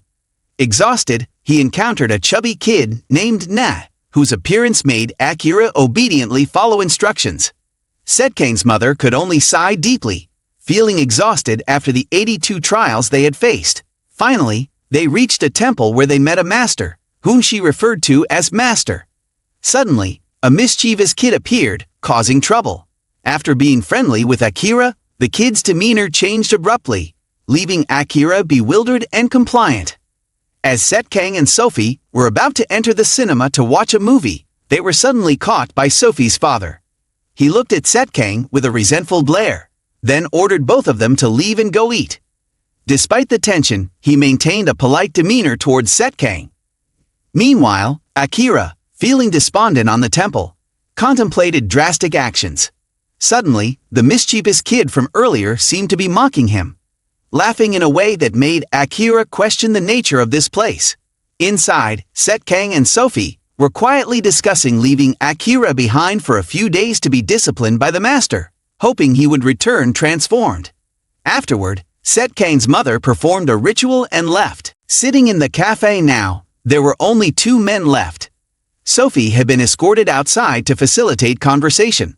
The most important matter at hand was that the old man wanted to know SetKang's identity. He said it in a casual manner, but he had already had someone investigate and knew everything. SetKang was the heir of the Sunshine conglomerate. He didn't forbid SetKang from seeing his daughter, only for this reason. This revelation surprised SetKang, but then the old man pulled out a picture. It was of the scar-faced people at Incheon Airport. He helped SetKang only this once because of his daughter's safety. If Sophie were to be endangered by SetKang, he'd be ready to escort SetKang out. After he left, SetKang looked at the picture contemplatively for a while. Seeing Sophie step inside, he quickly destroyed the picture, pretending as if nothing had happened. Then he quietly tucked the picture into his pocket. With a smile that seemed to split his face, SetKang made his way back inside. But his smile vanished a second later. After they finished watching the movie, Sophie kept chatting about everything under the sun. While SetKang said he had a great time today, his face told a different story. After bidding each other goodbye, the car arrived to pick them up. SetKang hurriedly took out his phone to call, but Jack was standing by Lo's hospital bed, lost in thought, ignoring the ringing phone. Seeing Jack's indifference, SetKang tossed the crumpled photo aside and went to find them. As soon as Jack saw the expression on SetKang's face, he knew that Rose must have informed him. Unable to hide anything, Jack spilled it all out. This was the 3rd son of the biggest triad boss in Japan, Maidoki Ryujin. Hearing that name, SetKang's face immediately darkened, determining a new target elsewhere. Meanwhile, Doan was with his little brother, who was being scolded for getting into trouble. The man muttering curses was the boss of the Matamoonli gang, and the father of these 2 troublemakers. Doan was still resentful for being called back, while his little brother was being punished, his single eye glaring fiercely as he got his nose flicked too late. The trio hastily left Korea, not without reason. The main problem was that crazy woman. It reminded him of the time when he was young, facing off against SetKang's father in a tense moment. Then SetKang's mother appeared with a look that could see through the world, gifting him with a deep scar on his face as a lifelong lesson. So he advised his son not to mess around in Korea and left. Doan started to apologize for his younger brother's actions, but he was determined not to give in. This grudge was beyond human. Seeing Sophie still blissfully unaware and smiling, SetKang remembered his words, once spoken with extreme bitterness. Jab lurked outside, remembering Bot's warning about someone targeting their boss. But they still couldn't do anything because SetKang was still entangled in some matters, so they had to be careful. But as for Jab, if things got messy, he'd cut ties. But they had to keep an eye on SetKang honestly. Just as he had praised the beautiful weather today, John and Victor were striding into the school. But they didn't directly confront SetKang, instead heading to the principal's office. Then they asked the principal to make an announcement calling SetKang to the gym after school. Without waiting any longer, SetKang immediately stood up to find them. As soon as he arrived, he saw the teacher and the two others. He went straight to them, curious about why they had summoned him. John probably wanted to have another showdown with SetKang. Seeing SetKang lost in thought, Victor goaded him, insinuating that he wasn't backing down like a coward. But SetKang didn't care about their reasons. He just wanted to fight. JB followed SetKang, but stayed outside to observe. Both parties began to warm up, but when they handed gloves to SetKang, he declined. This was just a regular sports match, and if anything happened, he would take responsibility. Four eyes met without a word.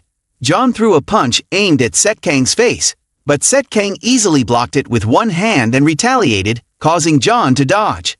The two exchanged blows swiftly. A lackey announced that they had found SetKang for the scar-faced leader of the triad. Despite John's every punch being effortlessly blocked, SetKang seemed to be toying with him, smiling cheerfully. Then, quickly, he delivered a blow that knocked the scar-faced guy backward. However, to SetKang's surprise, John managed to stay on his feet and counter with lightning speed. SetKang had to admit that this guy was strong. He had shown his strength since his freshman year, a fact well known among the senior students. However, even the teacher hadn't expected SetKang's sudden appearance and prowess. Not only did SetKang block all of John's attacks, but he also counterattacked in the blink of an eye. Just as SetKang was about to deliver a finishing blow, John managed to fend it off and shield himself. He was completely overwhelmed and could only stand there taking the hits. Luckily, the teacher intervened just in time because lunchtime was over. SetKang looked at John, panting like a dog, then turned and left, but not without teasing him a bit more. He promised to meet again. Watching everything from outside, Victor was sweating profusely from witnessing the onslaught. Meanwhile, the Scarface guy was discussing with a member of the Shin family. After confirming their deal, he mobilized a bunch of cars to go get food. At Incheon Airport, the Chinese faction of the Matamoonli gang continued their argumentative behavior, causing a scene and attracting attention. Upon seeing SetKang's picture in his uniform, they became agitated and began searching for him. Meanwhile, SetKang remained peacefully in his classroom, paying no attention to the board, but rather gazing at the sky and clouds. JB, on the other hand, stuck to his daily duty of observing outside as a guard. Suddenly, Jad noticed a line of buses pulling up to the school gate. Since they were all passenger buses, he didn't immediately understand what was happening until they stormed the gates and flooded in like ants, overwhelming everything in their path. Standing by, ready to greet Scarface, SetKang had just heard about the death of his aunt.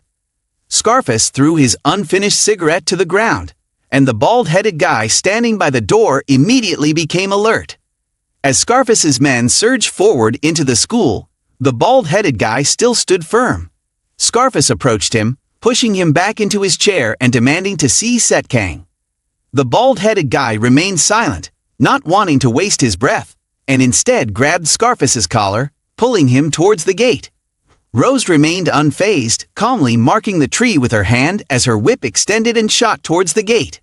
However, due to her short stature, she got entangled and fell into the pond, painfully hitting the ground. Despite the pain, she managed to call for backup.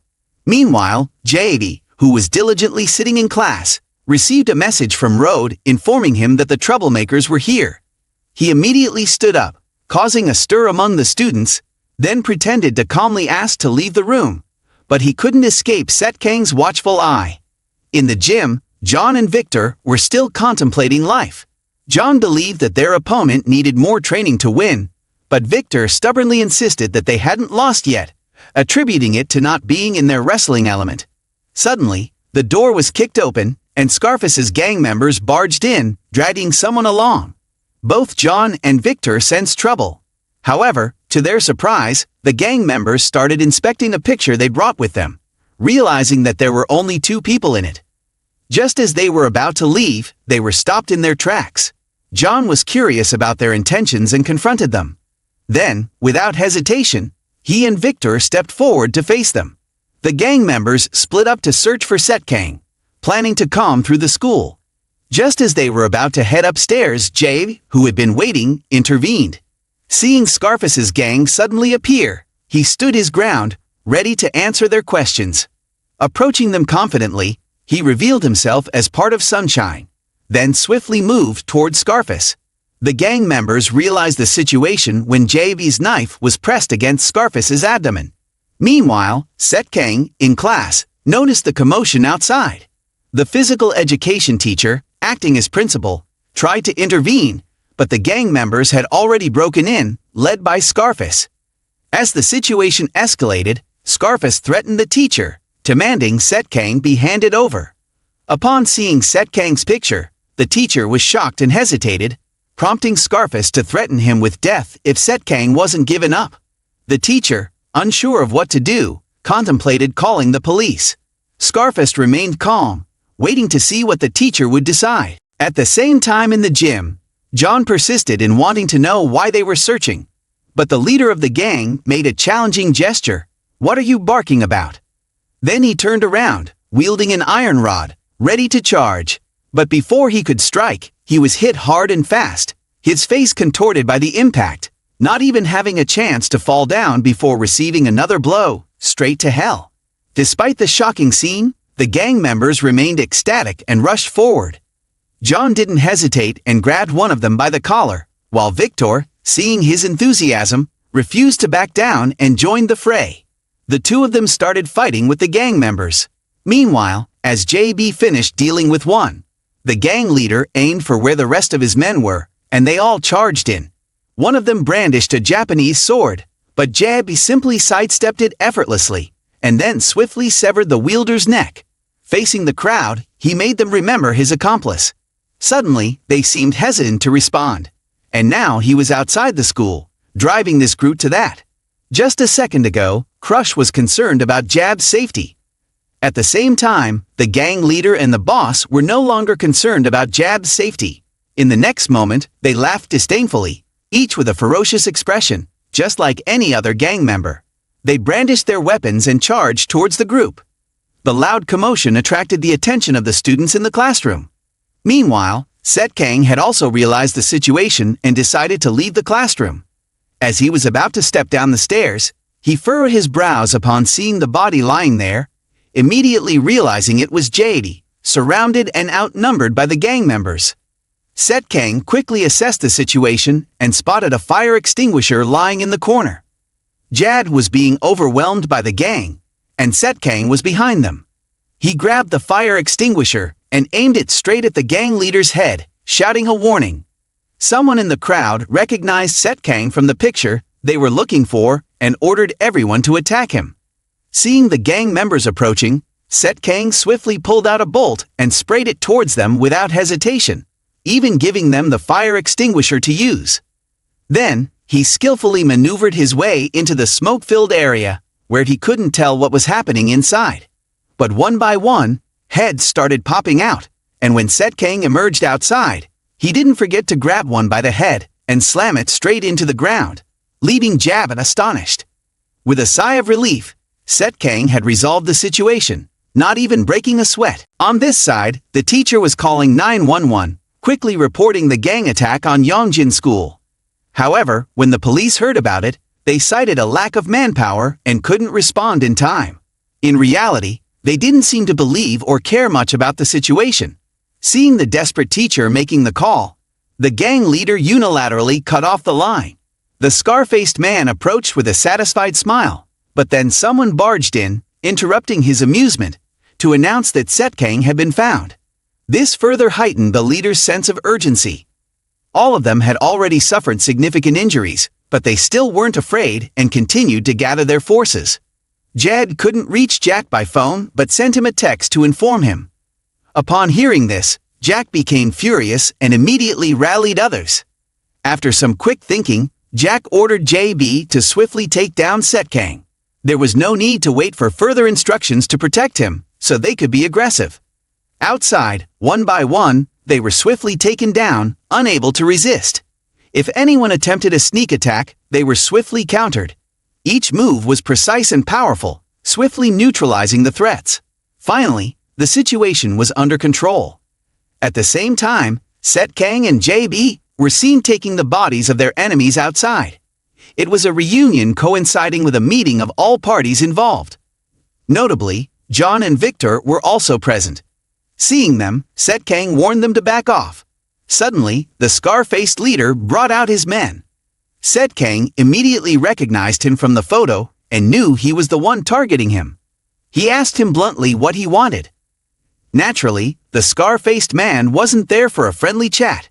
He wanted SetKang's head on a plate.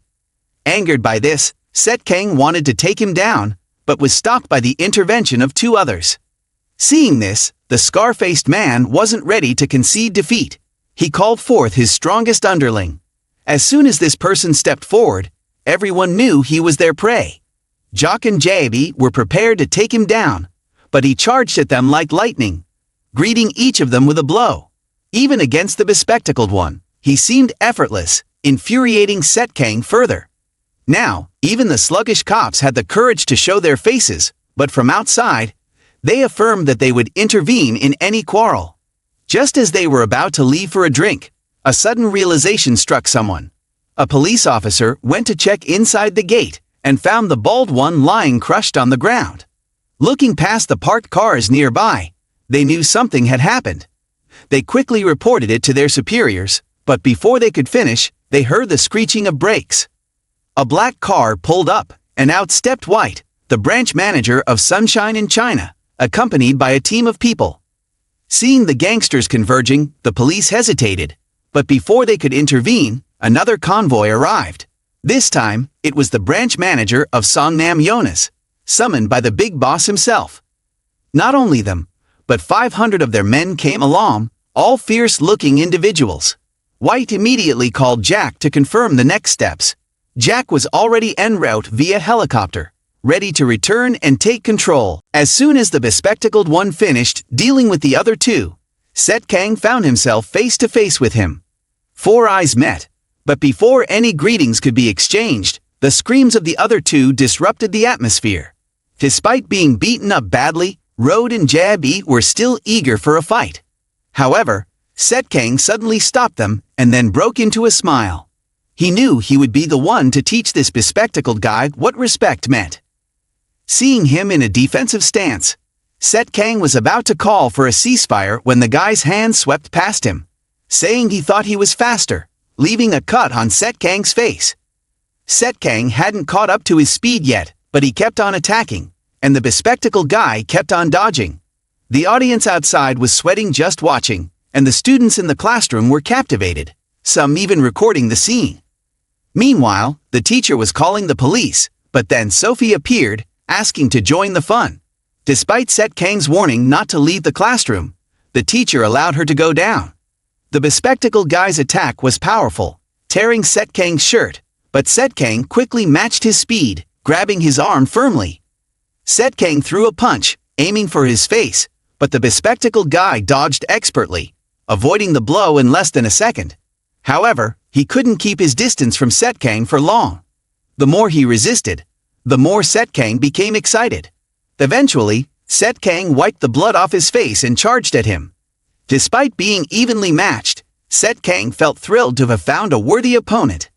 As they clashed, exchanging blows, SetKang taunted him, asking if he was going to hit or dodge. Seeing the bespectacled guy preparing to kick him, SetKang swiftly bent down, then retaliated with another punch, but the bespectacled guy remained on his guard, evading SetKang's attacks and counterattacking with his own. However, this only fueled SetKang's excitement even more. This time, even the bespectacled guy was out of breath, struggling to keep up. Just then, a helicopter arrived, making everyone tense. Jack stepped out, followed by his gang. SetKang greeted him respectfully, and they all bowed together, showing their respect. The whole event left the students and even the police officers astonished, while the Chinese gang, who had been observing from the rooftop, now joined the fray, led by Don. Finally witnessing the true strength of the kid who beat up his brother, it was clear that if given another chance, that guy might not even stand a chance against him. Things were tense now, with even the cops involved, but they decided not to show up immediately, opting to stay back and watch from a safe distance. But just wanting to watch without taking action was futile. It was like wanting to eat, but only getting dirt. SetKang's mother appeared out of nowhere behind them, an unexpected turn that sealed their fate. Down below, SetKang strictly forbade any interference, wanting a fair fight with the bespectacled guy. But in the end, they were all just pawns, trapped by those behind the camera screens, gaining nothing by showing up. SetKang remained stubborn, believing that anyone interfering in his fight would be the loser. But the situation was not that simple now. Looking around, there were injured people everywhere, struggling for breath. Jack wanted to stop him, to let SetKang rest, but he was adamant about finishing this fight alone, without any interference. Jack was at a loss for words, frustrated by his stubbornness. After resolving the situation, SetKang returned to the fight, and the bespectacled guy had to follow suit, obeying the scar-faced guy's command before daring to engage again. They were about to clash when a powerful voice stopped them in their tracks. Everyone turned to see the imposing figure of SetKang's mother, and they instinctively made way for her. SetKang's mother immediately noticed the cameras but brushed them off, saying she would deal with them later. She then turned to Jack, ordering him to check if anyone was seriously injured and to evacuate them from the school.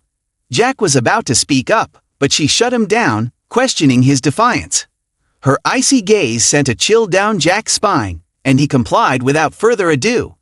SetKang's mother quickly summoned a medic to treat the wounded while Jack dealt with the authorities. Everything was swiftly sorted out under her command, and within moments, everyone dispersed as instructed. Even the golden child, Ngok, received a scolding from his mother for getting involved in the chaos. Sophie and the teacher, being irresponsible, were descending the stairs together when they witnessed the aftermath of the chaos they had left behind. Sophie immediately called her father to inform him. Upon hearing about the presence of the underworld at his daughter's school, he knew the devilish trio was lurking around. He rushed to reassure his daughter and promised to arrive quickly. Suddenly, Ion's group started streaming in, and upon seeing Sophie, they disregarded her presence and examined the fallen individuals. After confirming that they were still alive, one of them retrieved a medical kit from their clothing. It was uncertain whether they would survive after being treated by him. Outside the gate, the Sunshine Group was blocking the police to ensure SetKang's fight would proceed smoothly. Tensions were high, and the scar-faced guy ordered the bespectacled one to attack. Armed with a small dagger, he glanced at SetKang's mother to see if she would allow it. With no interference, he proceeded cautiously, initiating the fight. Roddy, seeing this, nudged SetKang with his staff, but SetKang remained steadfast, refusing to yield and eagerly engaging in hand-to-hand combat. The Chinese group on the rooftop dared not intervene after witnessing their leader's retreat. 2 years later, Yongjin High School had transformed into a school exclusively for athletes, with the physical education teacher still serving as principal. First-year students began rediscovering old videos, reflecting on the tumultuous events of the past. At that moment, the discussion about the fight between SetKang and the bespectacled guy was extremely intense. Who would give in? Whose reputation would prevail? A 200-pound figure in the Japanese underworld was passed down through generations. But of course, not everyone believed it. This sparked excitement among the die-hard fans. Suddenly, a bald-headed guy barged in, disrupting the atmosphere. He claimed to be the second-tier boss, so he felt entitled. While he was showing off, someone sneaky appeared behind him. His bulky figure caused a traffic jam. So, the handsome older brother called him out to step aside. Just as things were heating up, a disruptive person appeared, making the bald guy furious. The tension was palpable. Then, a girl with a strong presence, a wooden sword strapped to her shoulder, approached. It was like a replay of the handsome brother's earlier words. Having been ignored twice, the bald guy was already irked. He wanted to throw a punch at the girl. The eyes of both individuals flared up. Suddenly, the wooden sword thrust straight into his shoulder. With just a centimeter away, the clenched fist struck his face. The guy who teased them couldn't believe it. Both of them were no ordinary opponents. In the surveillance video they were watching, there was a moment where Sophie was captured being apprehended by the scar-faced guy. SetKang hadn't reacted yet when a knife flew towards him. It was Javi, the one who had just earned him a ticket to heaven. Yet 2 years later, due to his time in prison, he had lost his silky sunsilk-like hair. Upon his release as he stepped out, Rot found Jab waiting outside. Just as he was about to get into a car, someone stepped out. Recognizing the familiar face, Jabby immediately bowed respectfully, addressing him as boss. He was then assigned to another stint at Yongjin School. Outside the gates, a stylishly dressed male student walked in with a bag slung over his shoulder. This was the kid from SetKang's temple who had once visited. Recalling that moment, when the master calmly called out the boy's name from the main hall to the kitchen, even hearing Jino sharpening knives, he came over. The boy eventually woke up from his daze, only to slump back down 3 seconds later after receiving a straight hit to the head. Not only did he get hit, but the old man also didn't show any mercy, even though he was in pain. Then he continued to show affection to the boy, while the boy managed to avoid it all. When Jino finished all the tasks, feeling resentful, the master turned and asked him to pack his things, leaving the boy confused. Although it had been 3 hours, he couldn't bear to kick him out. But the truth was, Jino had completed junior high school 2 years ago, and now he needed to graduate from high school. So he had to get up and go to school. Jino, from the countryside, eventually found his way to Yongjin School, where he had been enrolled in the first grade for a year. The homeroom teacher's name was Gio Jaco. Before the teacher could even speak, Jino pushed the door open, bowing his head respectfully at a 90-degree angle. Following the teacher's instructions, the boy had respectfully greeted the teacher, thinking himself to be a good student. However, the teacher seemed to regard him as an oddity, calling Jino to his seat while sending the boy himself to the principal's office. As the teacher left, the boy maintained his respectful demeanor, bowing as if he were an elder brother. Then, he turned to the students in the class, who looked at him as if he were an alien.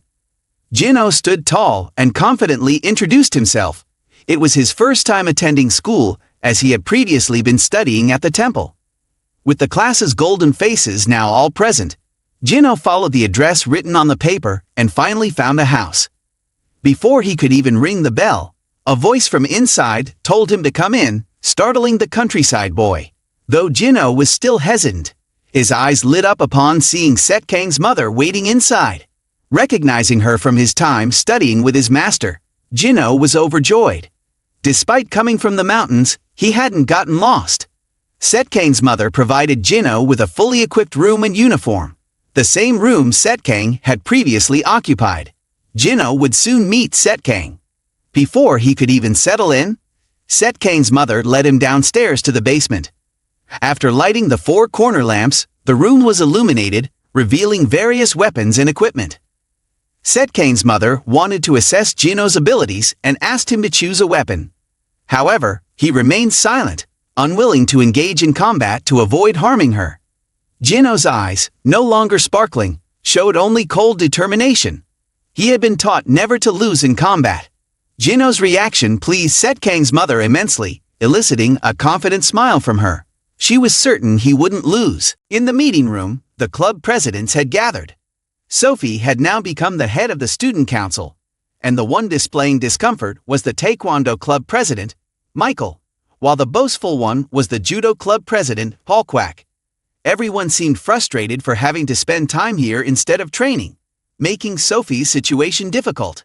Just as the atmosphere became oppressive, Victor entered with his hair dyed black, now the boxing club president and the ASEAN boxing champion. As soon as Victor entered, the others fell silent. While taking a seat, each one was visibly sweating. John hadn't arrived yet due to training for the upcoming national match. Mike, impatient, asked if they could get to the main point quickly, but everyone avoided looking at John. After discussing the agenda, the group quickly dispersed. Sophie packed up, but John remained seated. Suddenly, he asked if there was any news about SetKang, causing Sophie to freeze. Outside, Sophie maintained a forced smile, concealing her inner turmoil. No one had known anything about her for a long time. John realized he had spoken out of turn and tried to console her. SetKang had promised to return, triggering a flood of memories for Sophie. She remembered being held captive by the scar-faced man, the fear of the knife slicing towards her face. Luckily, Jab's sudden intervention had saved her, though not without injury. The haunting memory left Sophie trembling with fear, hiding her trauma deep within. Sophie quickly packed up and rushed out of the room, leaving John sitting alone.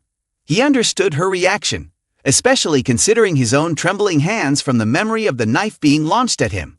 Sophie had been released, but the scar-faced man had suffered, albeit remaining conscious despite the pain. However, Sophie's fear had left her frozen, the only person present at that moment being SetKang. SetKang swiftly delivered a punch to the scar-faced man's face, asking if his teeth were still intact, taunting him continuously. Seeing him rendered unconscious, SetKang's entourage remained resolute, determined to deliver him to justice. Thankfully, Sophie's mother managed to intercept the blow, preventing a potential tragedy. John had witnessed it all, contributing to Sophie's lingering trauma. As he looked at his trembling hands, he tightened his grip, while Jino, sitting at the table, hesitated, concerned about SetKang's mother and her injuries. It had been a while since someone had pushed her to fight with such intensity. Over here, Sophie returned home and saw her father had already arrived. The two sat down, had tea, and discussed their future together. Sophie wanted to follow her father's advice and study law, but she also wanted to pursue her passion for sports promotion. John and Victor had influenced her quite a bit, as the two young men, still so young, had become world champions. However, her father understood Sophie's goals perfectly. Sophie's goal was to work at Sun Products, a subsidiary of Sunshine, a company her father ran. Sophie was surprised that her father understood her so well, and naturally, he approved. Now, even if Sophie wanted to plead, he wouldn't change his mind, as he didn't want his daughter to face any more danger ever again. Sophie knew not to argue, so she remained silent. The next day, Jino walked to school in his uniform, attracting a lot of attention because of his bruised eyes and bloody nose. But the little guy only cared about the crowd, the clubs admiring the talent. For the first time, the eyes of the country bumpkin sparkled with joy. Suddenly, a big kid appeared behind them. Jino looked up to see Banbao sitting next to him. Although the school required each student to join a club, Banbao was a specialist student, so he didn't have to waste time there. Suddenly, the bald kid walking straight down the wide street kept staring at the two standing there. Seeing his cheeky face, Jino suddenly smiled. The bald one was adamant that Jino should yield the way to him, unwilling to detour. Meanwhile, the little guy still naively thought they were all good friends in the same class. Hearing that, the bald one immediately grabbed Jino's collar and threatened, "You're tired of living, aren't you?" But the kid's expression remained unchanged. Seeing that, the guy seemed to want to confide in him privately. Jino complied and followed him to a secluded corner of the school. The bald guy continued to boast, taking a pack of cigarettes out of his pocket and putting one in his mouth, claiming to be Zika, the boss of the junior high school. However, Jino, who had just come down from the mountain, had never heard of him before. Suddenly, the little guy reached out and snatched the cigarette from his mouth, grinning mischievously as he held his own cigarette in his hand, which infuriated the bald guy, causing him to clench his fists and try to punch Jino. But Jino saw the punch in slow motion. When the kid saw this, he dropped the cigarette and tried to reach into the guy's shirt pocket to block him. But seeing Jino's smiling face made it easy. This only made the bald guy even angrier. Suddenly, someone intervened and told him to stop. It was Banbao, who had brought the student council representative, Henry Kang. He had just arrived and assumed that both of them were causing trouble. Hearing this, Jino released the bald guy, imagining himself being called a village idiot and denying it immediately. The guy thought his family had a grenade stashed next to them. bragging about being the student council representative and a top wrestler to intimidate others, using his older brother's reputation, Joan Choi, to dominate. Seeing this, the bald guy bowed, but Jino still didn't understand what was going on and stood there dumbfounded. When he heard the guy sweet-talking, Jino understood what life outside of society was like. Now the little guy finally paid attention to Banbao, who was still standing behind him, knowing that his classmate was concerned for him. Jino happily regarded him as a good person. John, on the other hand, was vigorously training with a sandbag, throwing it against the wall without any remorse once he exhausted its usefulness. Throughout his training, there was always a physical education teacher supervising. Suddenly, Akira walked in. Now that John had become a legal secretary for Sunshine, seeing her made the teacher bow to greet Akira, who had come to deliver a message from their chairman and wanted to relax and chat with John. Hearing this, the teacher was a bit surprised, knowing that although it was training, pushing him too hard just a few days before might be excessive. But John, being the hard-working type, readily agreed with a nod. In the classroom, Jino was diligently studying. When the teacher assigned a task, he eagerly volunteered to answer, confidently writing down his responses. Praised for his effort, Jino blushed and smiled shyly. These things were taught to him back in the mountains, and now Jino was enthusiastic about learning in a different environment. He introduced himself as someone who lived in the mountains with a great teacher. The unruly students in the class teased him, but Jino didn't seem to notice their mocking, just smiling to himself. Fortunately, Banbao, who was bigger in size, stepped in. Once he silenced the teasing, Banbao reminded Jino about the student council meeting, realizing they were running late. Without hesitation, Jino hurried out of the classroom upon seeing the time. 10 minutes later, Jino was wandering around without knowing where the council room was. Just as he was unsure what to do, he ran into Sophie. Upon seeing the beautiful girl, Jino followed her lead. When Sophie noticed Jino looking for the council room, she directed him to the end of the hallway. In passing, Sophie reminded him, as a new student, not to cause trouble. However, Jino insisted he wasn't a troublemaker and, in frustration, turned away. Finally, he found the room, but upon entering, found it empty except for Henry. Henry had made an appointment with someone else but was still there, while Jino had gone out to enjoy some food. There was a lackey accompanying Henry, a guy known for his smart mouth. Spotting the handsome guy, a member of the boxing club, he decided to pick a fight. Suddenly, he was called out and asked his name. Upon noticing the armband of the student council representative, he reluctantly identified himself as Jamescu to quickly leave. However, they insisted on following him to the council room. Inside, Jino was waiting, and upon seeing the stony-faced Henry walk in, he immediately protested that he wasn't a troublemaker, making Henry break into a sweat. James didn't want to stay but reluctantly sat down upon command. Henry then began lecturing, stating that the school had rules against misconduct due to an incident 2 years prior. Therefore, they had implemented rules that if students wanted to fight, it had to be through the student council and club president, using MMA rules. And this guy has that authority, so he spoke up loudly. But he didn't expect to provoke the daring guy. James didn't want to say much but wanted to get into it with the big-mouthed guy to heat things up. Upon the challenge from that guy, it made these two also nervous. The lackey then spoke up, but upon hearing James say whether he wanted to fight or not, he fell silent, realizing he had messed with someone daring. Henry, using Joan Toy's name to boast, but James wasn't impressed by any of them, because his purpose in coming to this school was to defeat John and Victor, with his confident and arrogant attitude. James wanted to leave, but those two were like statues and didn't dare to move until that guy disappeared into the shadows. Then the lackey dared to speak up, but Henry was sweating profusely, only daring to mention Victor. The play is over, and Jino politely asks if they can leave now since there's still a lot to do at home. But the lackey warns him that if he dares to talk about today to anyone else, he should prepare to meet his maker. Jino can't believe his ears, but being chased away by that guy, he still listens. Suddenly, he stops in front of the classroom, looking at them with a smile and deep eyes, wanting to challenge them to MMA and show them what he's made of. Jino walks back to class, attracting the attention of James and Bambao because of his stern face. Even the bald guy is concerned. Not knowing what happened, they see the lackey swaggering out. Then the two guys start arguing with each other, wanting to teach James a lesson he won't forget at the boxing gym. Meanwhile, Victor is pounding on a sandbag, but James, the stubborn one, stubbornly comes out. When he stands in front of Victor, he's a bit hesitant but still confronts him. On this side, the lackey is sulking on his way home, then gets called out by Victor.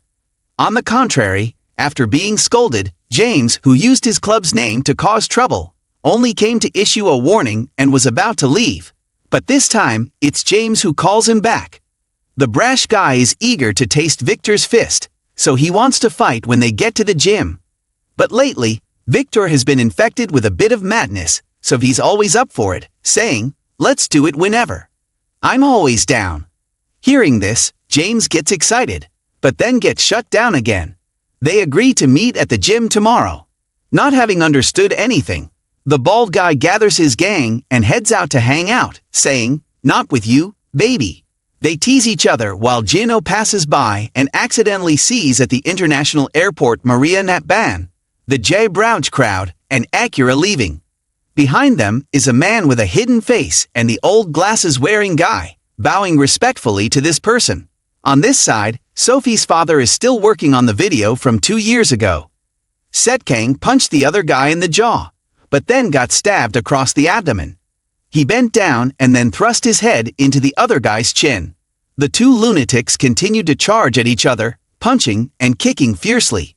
Seeing that they were evenly matched, the other guy realized he had no chance of winning. But somehow, Sophie's chubby friend ran back into the fray like a cat with its teeth bared. It was as if he had found a lifebuoy and grabbed onto Sophie, making her a hostage. At this point, the man stopped the video and received a phone call, learning that the person he was looking for had arrived at the airport. Naruto recalled that time when he arrived and was surrounded by many police officers, unable to enter. Luckily, Sophie's father managed to sneak in and rush to his daughter's side, witnessing SetKang defeating his opponent. Seeing Sophie sitting huddled in a corner, he immediately took off his coat and draped it over her, then glared furiously at SetKang with his bloodthirsty eyes. At this point, Jino couldn't handle much more and decided to follow the group. They were in an alley where James was escorting each guy, leaving them lying incapacitated on the ground one by one. Just as he was about to leave, he spotted Jino. The kid hesitated for a moment, then seemed to want to play a trick, but was called back. James couldn't understand why this kid kept following him around, but Jino, being naive, believed in following the teacher's instructions. No fighting, especially not against someone weaker. Suddenly, this life lesson turned James into a raging bull, wanting to pounce on the kid. However, in the blink of an eye, his punch was blocked by Jino's lightning-fast reflexes. Jino's kick was too fast, too dangerous, leaving James dumbfounded. Now, Jino's serious face emerged, victorious smile on his lips. Seeing the kid dare to mock him made James seethe with anger, gritting his teeth. Determined not to lose, he stepped back, steadied himself, and tried to retaliate. But before he could do anything, Jino was already in front of him, but below, landing a punch on James's abdomen. However, the well-behaved kid remembered he wasn't supposed to hit someone weaker. So he turned and walked away. Before James could ask him anything, Jino arrived home and immediately went down to the basement. He took a deep breath, revealing his muscular parent's physique. Then he stared down. SetKang's mother's eyes, fading in and out before she could react. She was hit in the knee and arm. Then Jino kicked, not only hitting them, but also knocking them to the ground. The little guy suddenly gasped as he remembered, determined not to be humiliated again. He stood up, starting his own training regimen. In Japan at this time, Rose and Jade, longtime friends, met again. So they chatted about everything under the sun. But the atmosphere inside was tense like a taut string. The two-headed demon had tasted the bitterness. So they sweated profusely, as if taking a bath. There was also Doan, now the boss of the Mado gang, and the one who gathered them was the main character of them all. SetKang had appeared. He ordered Akira to take control to activate the projector. The image of a large stadium appeared, amazing everyone. It turned out SetKang would organize a match at the Osaka Stadium, and wanted this group to bring in some athletes to make it exciting. Of course, the most combative SetKang himself would participate. Don seemed to be looking forward to it. So he agreed to leave. But not without asking if there were any weight limits or weapon restrictions. Not knowing if he could confidently show his personality. Don was excited. Even SetKang was eagerly anticipating it. And 3 months later, they would laugh until their jaws dropped. SetKang's mother was holding a long staff at this moment. Jino had just dodged a strike when he realized she was about to kick, but because of the speed, the little guy could only defend against the blow. Jino refused to back down and retaliated, but SetKang's mother grinned because her hand had blocked the blow. So both continued to spar, unable to find an opening. When they finally separated, both sides were exhausted. After finishing their training, Jino was rewarded with a cup of coffee. The boy enthusiastically recounted how fun it was at school, and how he had become friends with Ban Bao and Dream. However, SetKang's mother wanted to know if the boy had found a stick, yet because when she descended the mountain, her master had instructed her to bring back a strong man. Therefore, when her husband died, she could only return with such a man. Jino sweated profusely upon hearing this, wondering where he could find such a person to bring back. Nowadays, people acted as if it were easy. John was currently participating in a match against a lightweight boxer ranked 7th. This was the first time he had faced someone in the top 10. But he wasn't worried because John knew he could handle this golden chicken boy with just a flick of SetKang's finger, so there was no need to worry. The match began, and before the golden chicken boy could land a blow on John's face, he was kicked, leading to a series of developments. They hadn't even hit the ground when they were hit again from below and then thrown back down. In less than 5 seconds, the match was over. John walked straight to his coach, expressing his desire to advance in rank. Fighting these guys was boring, he said, and everything unfolded as planned behind the scenes, with Akira being instructed to add him to the match list. John's overwhelming victory had the students in awe, except for the bald-headed one, who suddenly entered. Seeing the wound on his face, the others couldn't help but be curious, but he acted indifferent, perhaps out of sheer ferocity.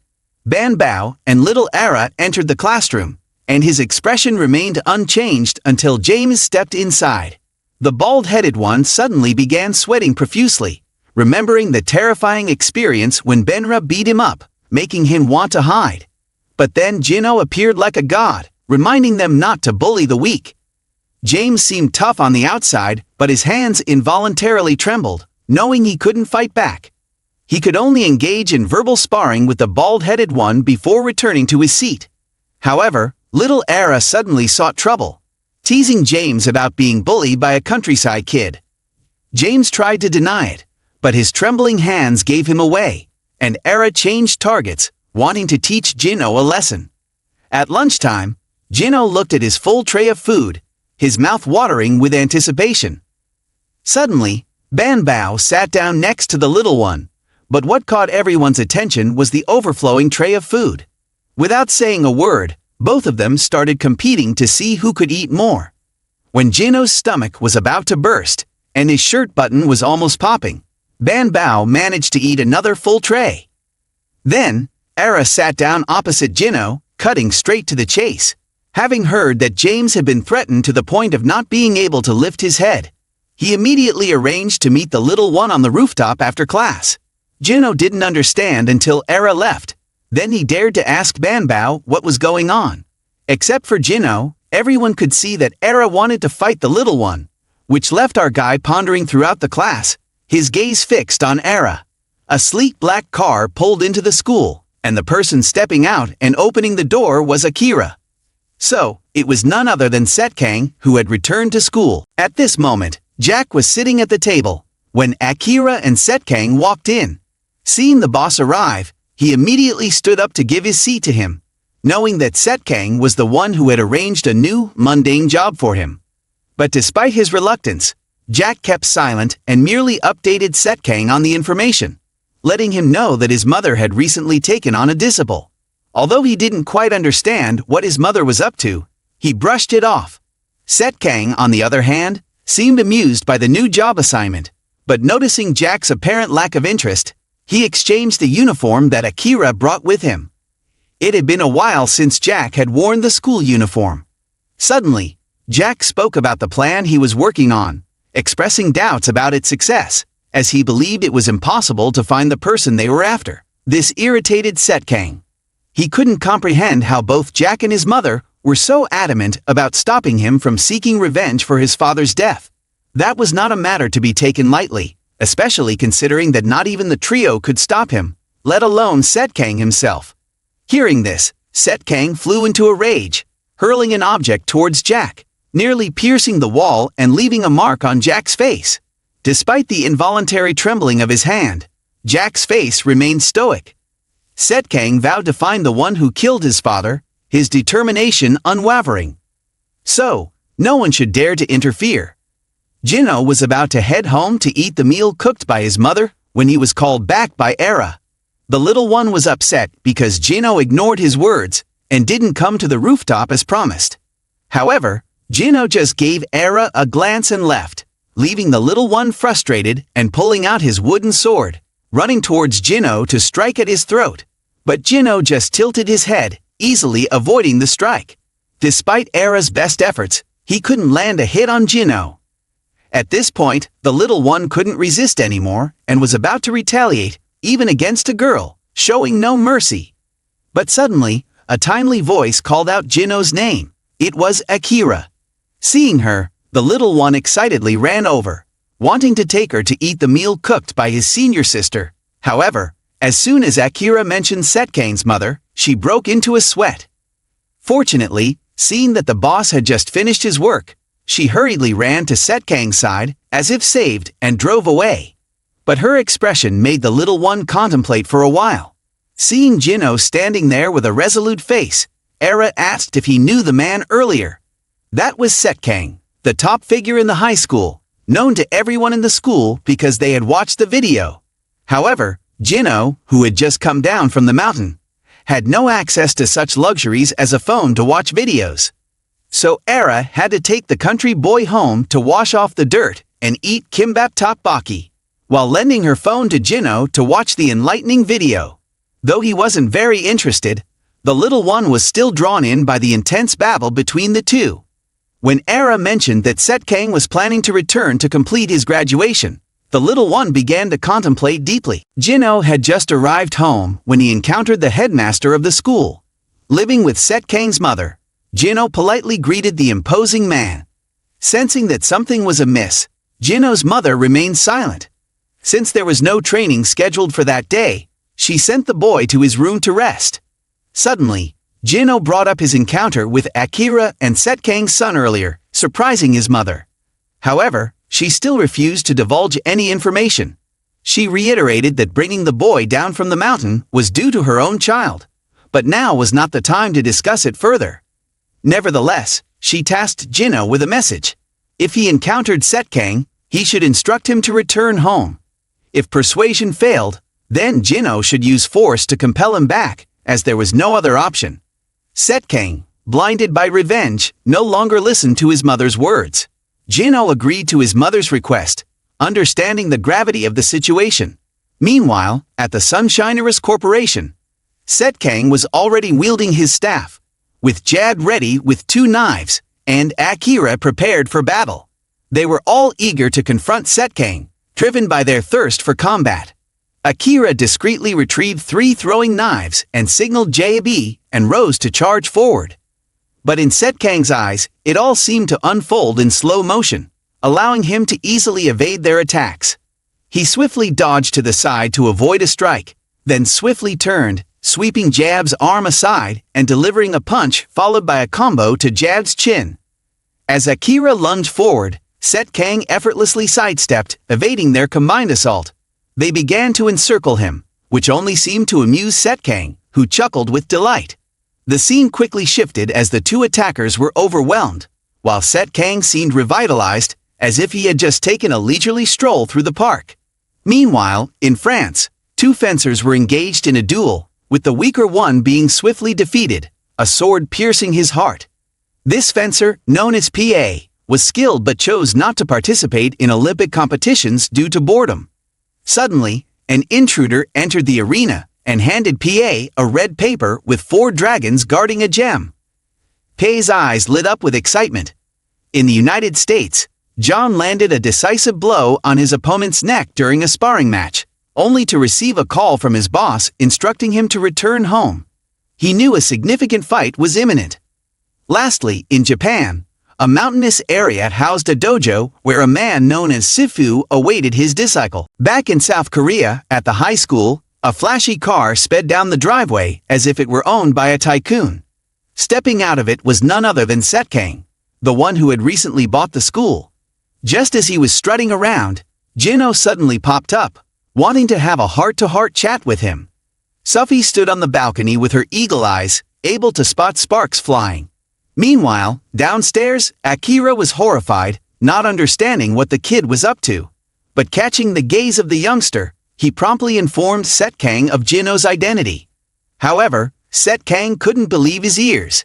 He started scrutinizing the boy, only to find out that the lad standing before him was actually the apprentice of his mother. But Jino didn't bother beating around the bush. He went straight to the point. It was his mother who wanted SetKang to return home, but with a task at hand. The boy turned to leave, but was abruptly called back. In contrast, SetKang's face twisted in disbelief. How could someone dare speak to him like that? Akira attempted to calm the situation, but to no avail. SetKang grew even more furious upon realizing that many witnesses had seen this impudent behavior from Jino towards him.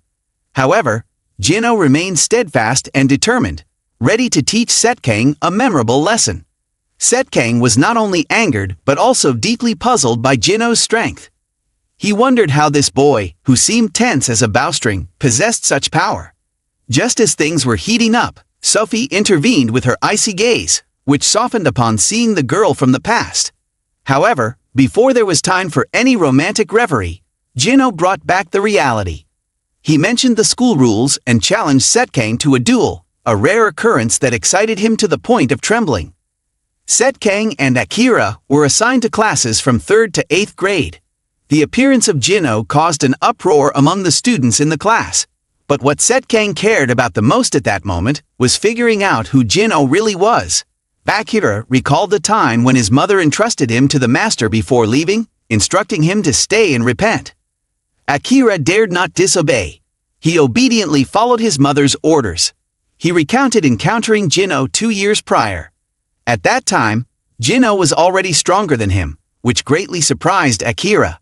He had inadvertently witnessed Jino training in the woods, where one kick from him left a tree more than half split.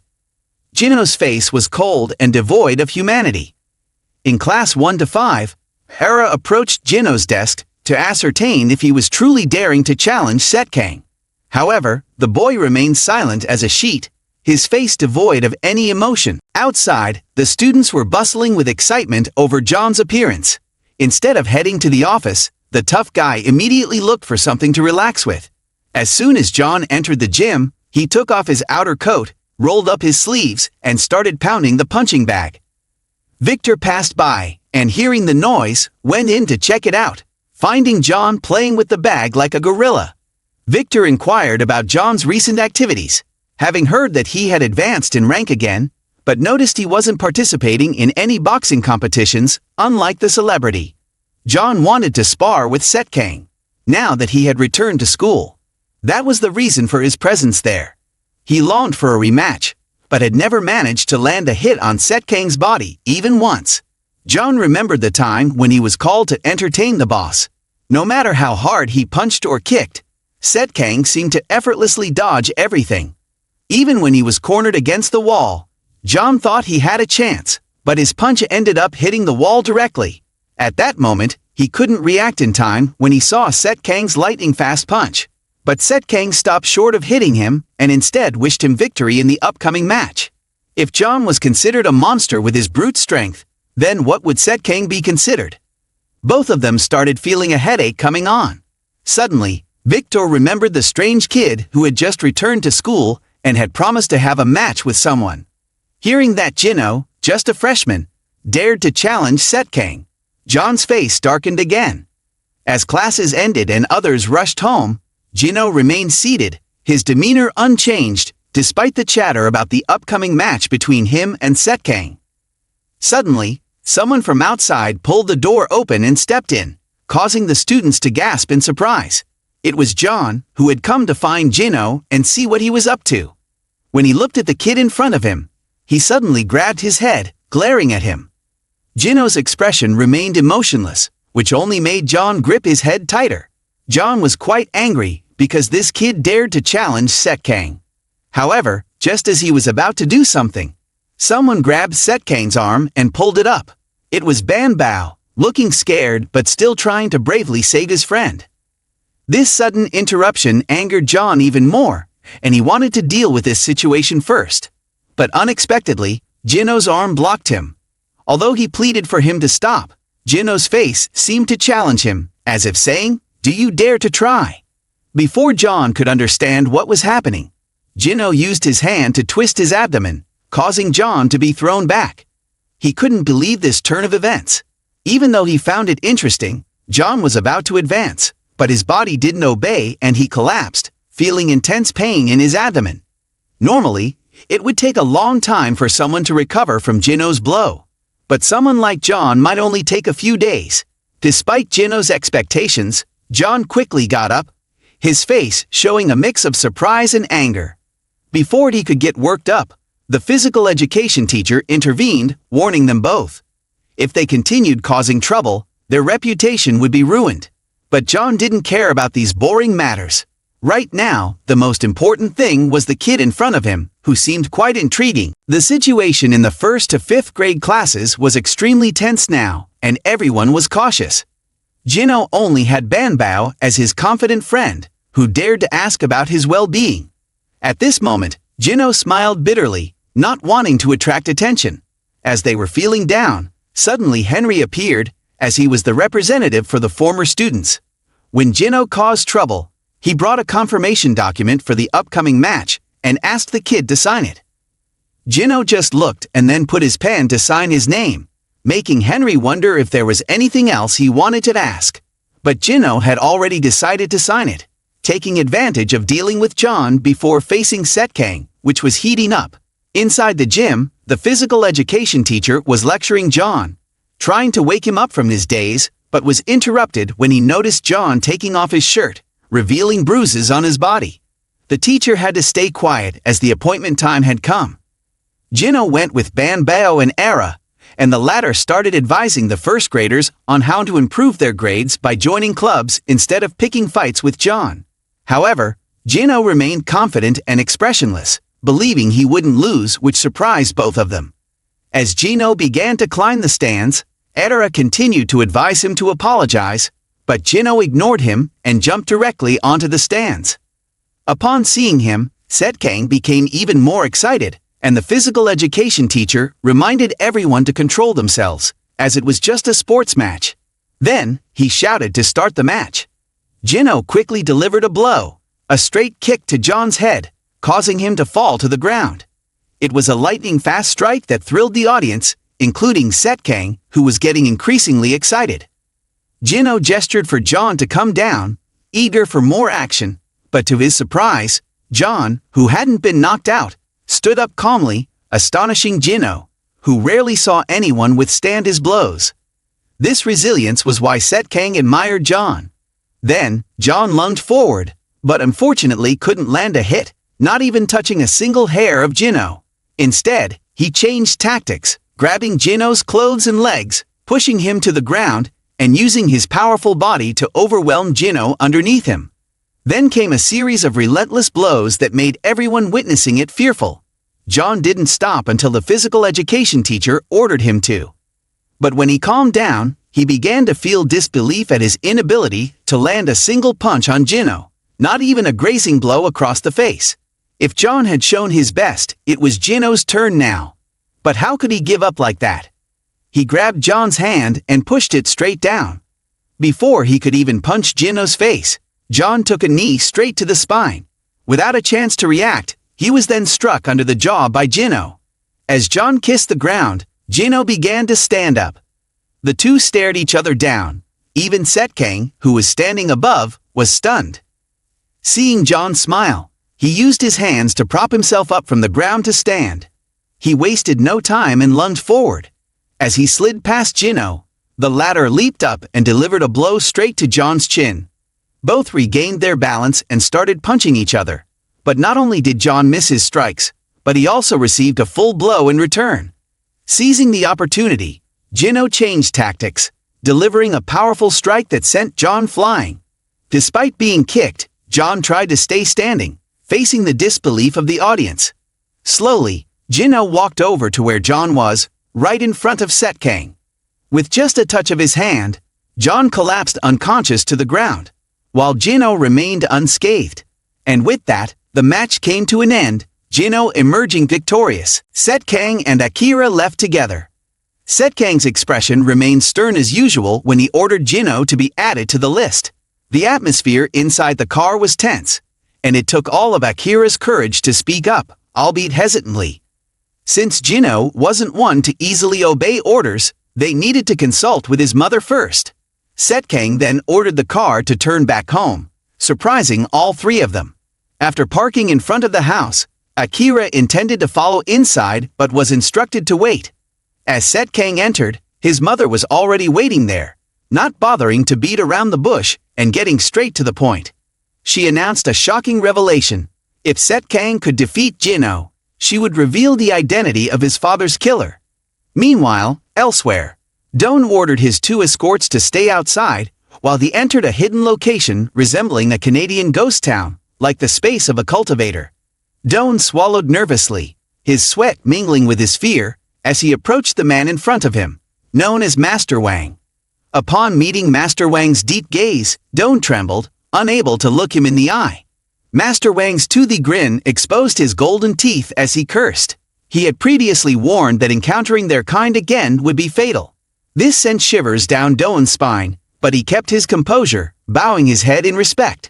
He needed to deliver the message, but knew Master Wang didn't need the details, only that it would determine his fate. Master Wang swiftly seized Doan's neck, his nails digging into his flesh, before snapping his neck with a quick motion.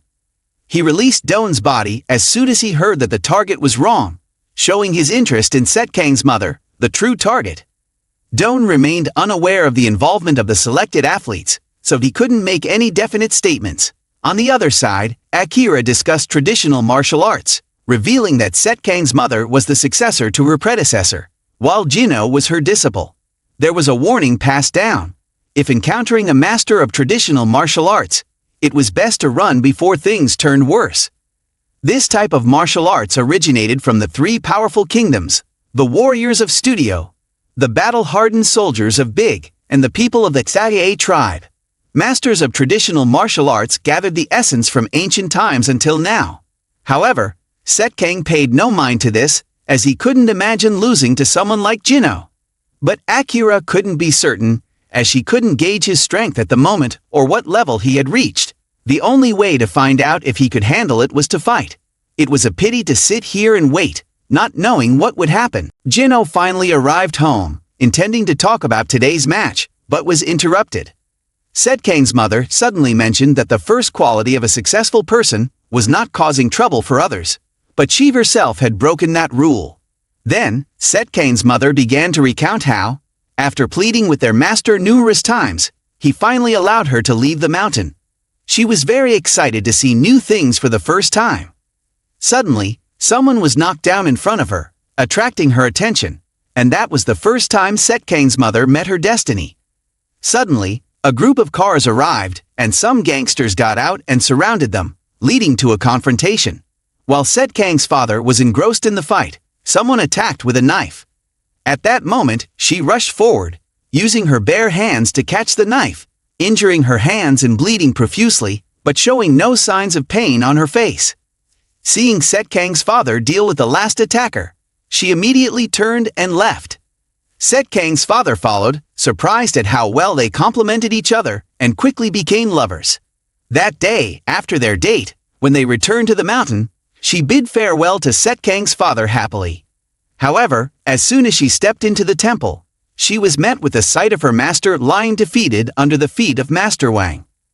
Don didn't know who the participants were, so he couldn't be sure and didn't want to speculate. On this side, Akira was talking about traditional martial arts. SetKang's mother, the successor of the previous generation, and Jino, her disciple, were mentioned. There was a warning passed down about encountering a master of traditional martial arts. It was best to run away before things got worse. However, SetKang was not concerned because he never thought he would lose to someone he considered a weakling. But Akira couldn't be sure because she didn't know SetKang's current strength. To find out if he could handle it, they would have to fight. It was a shame to sit around and wait for nothing to happen. Master Wang's prowess was such that he could easily evade all attacks, surprising SetKang's mother, who thought she could match him. However, her master intervened just as she was about to exhaust herself. Yet, Master Wang seemed perverse and amused, indicating that the present moment was not ripe. He was a psychopath who sought worthy opponents, and defeating SetKang's mother's master wasn't satisfying enough. He decided to give SetKang's mother 30 years to train and then have a rematch. From that moment on, she devoted herself to relentless training, while her master tried to dissuade her and advised her to flee from Master Wang's reach. When Jino asked about Master Wang's strength, she hesitantly implied agreement. Sometime later, SetKang's father brought roses to propose to her at the temple, witnessed by her master, and that was how she left the mountain she had grown up on. Jino listened silently as his senior sister recounted the happiest time of her life. SetKang's father was talented, with thousands of underworld connections under his command, and his own company, Sunshine. But conflicts with the Japanese gang and the Chinese triads led to constant battles. When he was surrounded by enemies, he smiled victoriously, knowing his wife was there to support him from above, intervening to resolve the situation, yet still managing to exchange a loving glance with her husband. However, Master Wang once again targeted her when she was pregnant with Jino. Despite her attempts to escape, SetKang's father remained determined not to give up, leading to a confrontation with Master Wang. When SetKang's father demanded to know who had threatened his wife, she feared for him, knowing he stood no chance against Master Wang. Without hesitation, SetKang's father was certain it was Master Wang, which proved correct when his wife admitted it, urging him not to seek death. Despite her panicked pleas, SetKang's father's nature, inherited from his father, was one that couldn't refuse a fight. In the evening at Sunshine, Akira came to report news to the trio about Don. He said he had found the person they were looking for, who held the ultimate martial arts. This made SetKang's mother fearful. While Akira was explaining about the emergence of the ultimate martial arts, he was abruptly interrupted, urged to get to the point. This martial art is the power of China. However, the reason why SetKang's father was murdered on foreign soil is completely unknown, and the fact that he went there alone is also a question mark without an answer. After finishing speaking, Akira began to report the list of participants for the competition. First, there is PA from France, with supreme sword fighting skills. Second is the strongest Brazilian martial artist, Horatia. In China, there are 3 opponents, Don and Master Wang, who hold the ultimate secret, and the mention of Sakura makes Akira uneasy, as he is the founder of Japanese martial arts. His glasses were defeated in battle against him 5 times. SetKang's face showed interest in him. There are also others being arranged on the list, but SetKang is only concerned about their strength. Horatia came to find Captiva to deliver good news to him, about a big man with a large body, but whose face is covered with hair like a forest-dwelling monkey.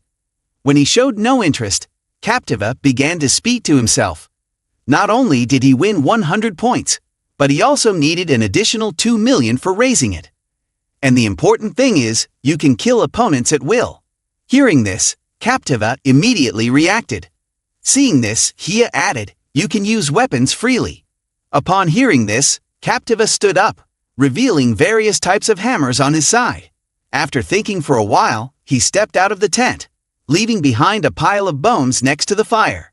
On the other side, after being beaten, John was lying in bed, almost unconscious. At this point, only Victor, his loyal friend, was watching over him. The fight wasn't dramatic, just a matter of managing the injuries and perhaps a few broken ribs. John pondered for a while before attempting to sit up again, but the sudden pain engulfed his body, causing him to convulse severely. It would take at least 2 months of rest to recover from this. John remembered the humiliation of losing to that jerk, sweating profusely. Victor couldn't believe John accepted defeat so easily and felt deeply disappointed. However, their bond as friends was strong. Victor wanted to fight Jino to avenge his friend. Determined not to lose this time, he decided to use boxing in the match. The next day, Henry was standing at the gate when he saw Jino approaching, trying to sneak a peek at his pants, but the little guy ignored him and just waved him off. Suddenly, Jino was called back and snapped a photo by a kid, a sports magazine reporter who heard Jino defeated John and wanted to get some news. The kid cursed at Jino and then left, still feeling bitter.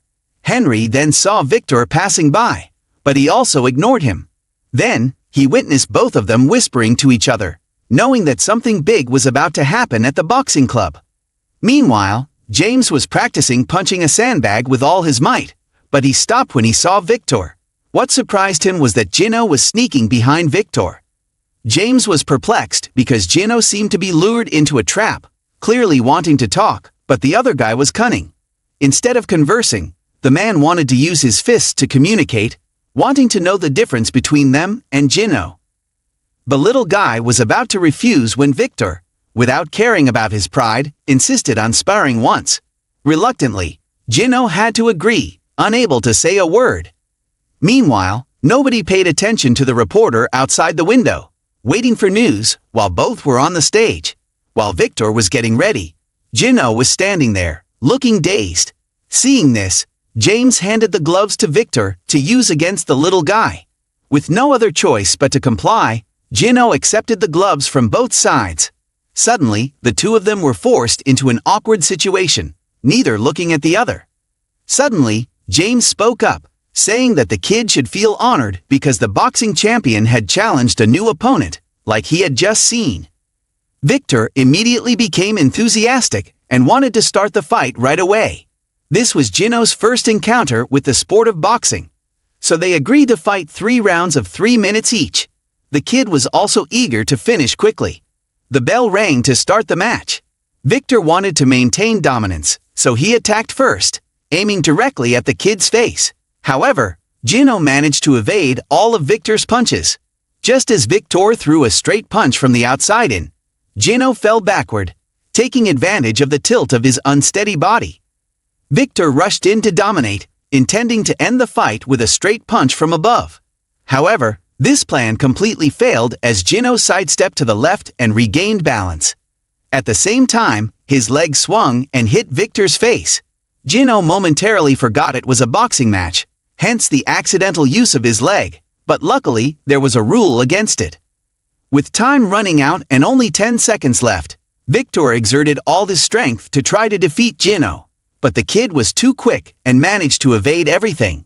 With just 5 seconds left, Victor aimed to land a finishing blow, but Jino also moved in. Their fists collided for a brief moment, and in the last second, Jino managed to bring his fist close to Victor's face, narrowly avoiding defeat. The bell signaling the end of the match rang, startling James, who had been focused on the fight. The two of them had a minute to rest and recover, just standing there, both feeling the tension of the intense match, except Jino, whose face remained completely calm, not a drop of sweat falling. At that moment, SetKang arrived at the school riding his supercar. The second round of the match began. Victor circled Jino in 2 rounds to disorient him. At the opportune moment, he launched a surprise attack, but what surprised him even more was that Jino managed to evade it effortlessly. Victor gave him an admiring glance. Seeing Jino's confident stance, Victor stepped back, quickly keeping his distance. Meanwhile, the journalist, after recording with their phone, switched to their camera. Just as they were capturing footage, SetKang approached. They thought they were caught, but seeing him in his school uniform, they ignored him and continued filming. SetKang noticed this and signaled Akira. She quickly approached and demanded the camera, repeatedly insisting, but the journalist resisted. Akira grabbed it directly without further ado. while the journalist was still confused about what was happening. She took out the memory card and walked away. Seeing this, the journalist threatened to report to the principal for daring to strip someone naked. But Akira responded with a bold statement that everyone knew this was his school, so they should mind their own business. When the two of them left, the journalist suddenly realized they might have just encountered SetKang from Sunshine School. Victor was completely on the defensive, enduring a series of blows. Suddenly, everything stopped, and they thought it was over. But then Jino unleashed a direct spinning punch at Victor. Despite being in a defensive position, the force was too great, causing Victor to lose his balance and stumble backward. Victor was pushed to the brink, still reeling, when he saw Jino relentlessly pursuing him like a ghost, about to deliver another blow. Just as he was about to strike, James intervened, calling for a halt, as Victor had another fight coming up and couldn't afford to be injured. Hearing this, Jino lowered his hand. At this point, after experiencing defeat, he accepted it graciously, with a sense of admiration. Just as Jino was about to remove his gloves and leave, SetKang and Akira approached. SetKang didn't forget to give him his trademark smile and ordered the attendant to open the door. Akira frowned, looking somewhat malicious, but she had to obey the order and gestured for the attendant to open the door so they could enter. Then SetKang could not resist and went inside. Looking up at the stands, he couldn't hold back any longer and immediately wanted to fight Victor. Even if it meant risking his life, he never expected this to happen. But Jino was also eager for battle, so he called SetKang up. However, who was he to SetKang? He had to listen to Jino. If he wanted to fight, he had to leave the arena first before they could have a brawl. Of course, he also had to remove that restrictive glove. The little guy complied, removing the glove as requested, tossing it to the ground and stomping on the barrier before leaping down. Both their faces were already ablaze with excitement even before they squared off. Jino immediately asked if they were playing by any rules or if it was a free-for-all, but rules were something SetKang never played by. His thirst for battle made Jino shudder, not expecting someone so daring. Then SetKang decided the match could begin. Before Jino could comprehend what was happening, he received a punch to the face from SetKang. Just as he was about to react, he was already thrown off balance, his body slipping backward, while SetKang's triumphant face grinned at him, trying to maintain his balance. At that moment, the young reporter outside heard the sound of fighting, so he rushed in to check it out. Little did he know, he was in for a surprise when he witnessed the chaos unfolding, or rather the two of them biting and scratching like wild animals. Just when everything seemed chaotic, Jack suddenly appeared, summoning her back. Seeing the principal lurking behind him, the young reporter's face flushed with embarrassment, but Jack's attention was focused on SetKang, who was laughing triumphantly. Then, the two continued to clash fiercely. Neither was able to land a decisive blow, and observing this scene, Jack could only shake his head in dismay, not saying a word. He ordered the young reporter to write an article, then led him upstairs to have tea. But as they were about to leave, Jack's stern presence drew everyone's attention, causing SetKang to demand he leave them alone and not interfere. Jack remained firm, reminding them they were still at school and had to obey the rules, even though it was his school. Regardless, with his position as principal, he had to manage things properly, despite the bitterness. Jino reluctantly complied, knowing he wasn't a troublemaker. If it weren't for being at school, he would have left long ago. But then, SetKang called him back, not to continue the fight, but to find out who was stronger, his mom or himself. Jino pondered for a moment, intending to speak, but then decided against it, declaring that no matter who, he wouldn't lose. Upon receiving this response, SetKang suddenly burst into joyous laughter like a wild monkey. Meanwhile, at the headquarters of the three-headed demon in Japan, Mr. Sakura sat sipping tea when Doan walked in cheerfully. The two glared at each other without a word, until someone barged in and disrupted the tense atmosphere. It was PA with his unmistakable orange head, demanding to be served tea. This angered Doan, who slammed the cup onto the table, wanting to smash it into his throat. Before he could even sit down, Horia and Captiva arrived, their eyes fixed on the forest man who had just appeared. All attention shifted to him, leaving PA bewildered, thinking he had stumbled into the wrong place. As SetKang's mother appeared, those who knew her were greatly surprised, while PA, oblivious, assumed she was lost. Seeing SetKang's mother here reminded Don of the encounter 2 years ago, when he faced the appearance of a mysterious and powerful entity, his own mother. After scanning the room and not finding Master Wang, Don was startled, realizing he was sweating profusely. Upon realizing Master Wang wasn't there, he quickly asked PA to pass on a message that she was looking for him. As a sinister presence loomed behind him, it seemed as if a malevolent spirit had appeared. At home, Jino had just woken up and immediately went downstairs to look around but found no one. So, he headed to the basement to meditate, where memories of his recent fight with SetKang flooded his mind. Just as he blocked one of Jino's strikes, the little one furrowed his brows, took a deep breath, and realized he couldn't focus. Thus, he left the basement. The next day, students chattered about the newspapers distributed, reporting on Victor's fight with a student at school, with Jino's name also mentioned. They wondered who fought Victor while Jino was passing by. On his way to school, SetKang was furious, crumpling the newspaper for daring to report on the chairman of Sunshine getting into a fight at school. Moreover, another newspaper mentioned Yongjin, which he knew was Jack's way of provoking him. Meanwhile, in the inspection room, Sophie's father had also read those newspapers and was suddenly interrupted by an important financial report about Sunshine. He broke into a cold sweat upon opening it, not knowing who sent it. Then, he received a call from Principal Jack, requesting him to quickly arrest SetKang and have him jailed. Sophie's father couldn't believe it. Jack wanted to countermand orders, but it was the only way to prevent SetKang from making a mistake that could lead to his death. This shocked Sophie's father to the core. Switching to the school scene, Jino was sitting there dejectedly when Ara came by to inquire about the news. Jack then arrived to invite Jino to his office for tea. Before even sitting down, Jack got straight to the point, discussing Jino's recent involvement in brawls. Then he handed Jino a letter from SetKang's mother, leaving Jino wide-eyed. It was a letter from SetKang's mother, asking Jino to take care of the mess his friend caused until she returned.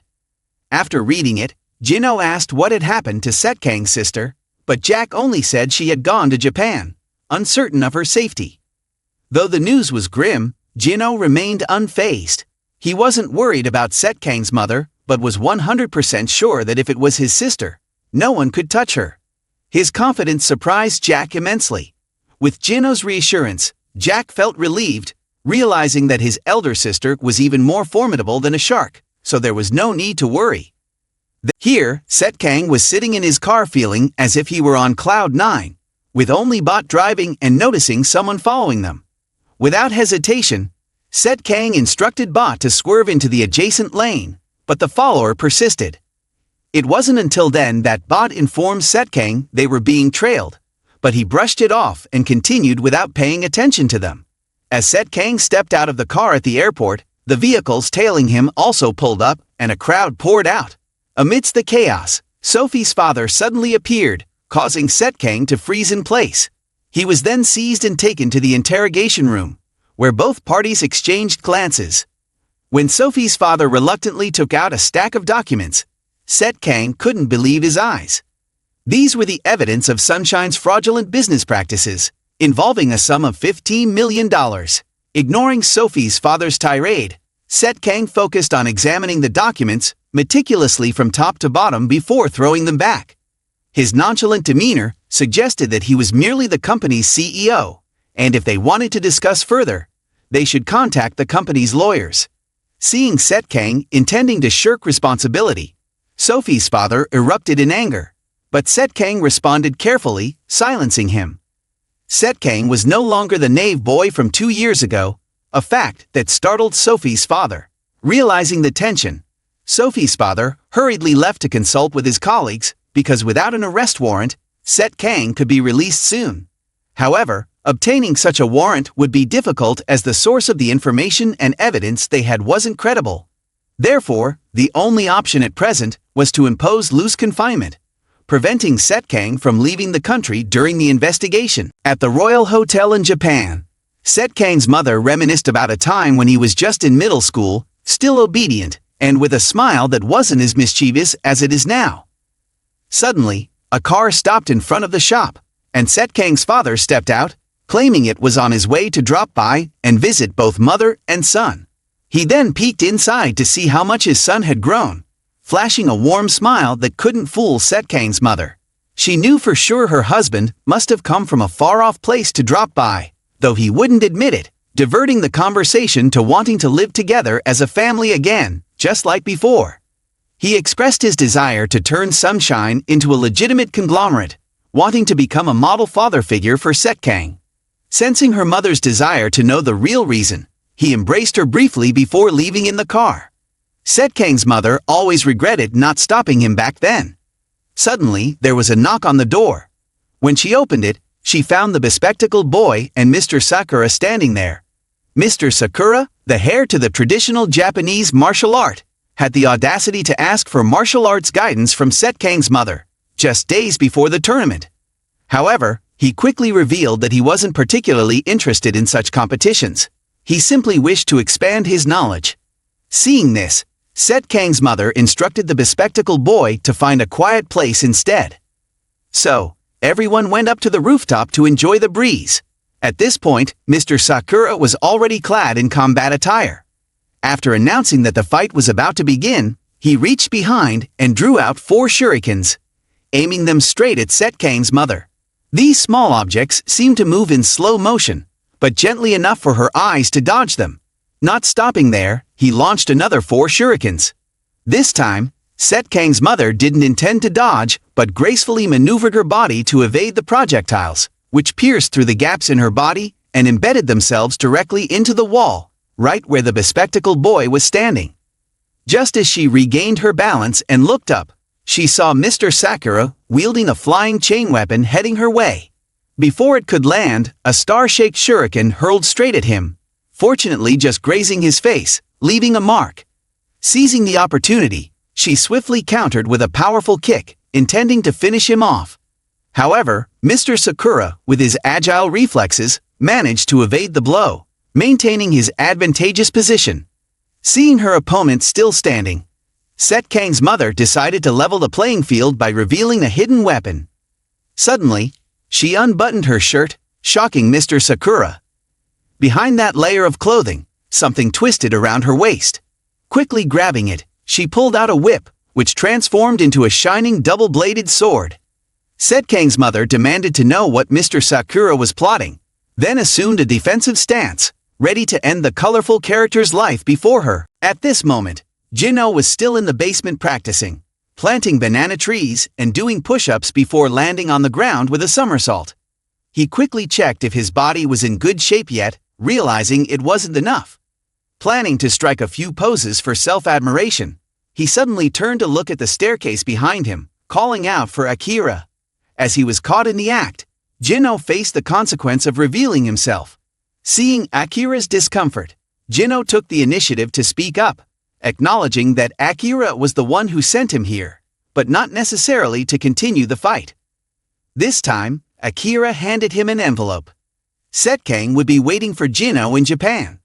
Jinho became eager and excited, but before he could express his thoughts, Akira interrupted, asking if his senior sister was also in Japan. After confirming, Jinho agreed, but with a condition.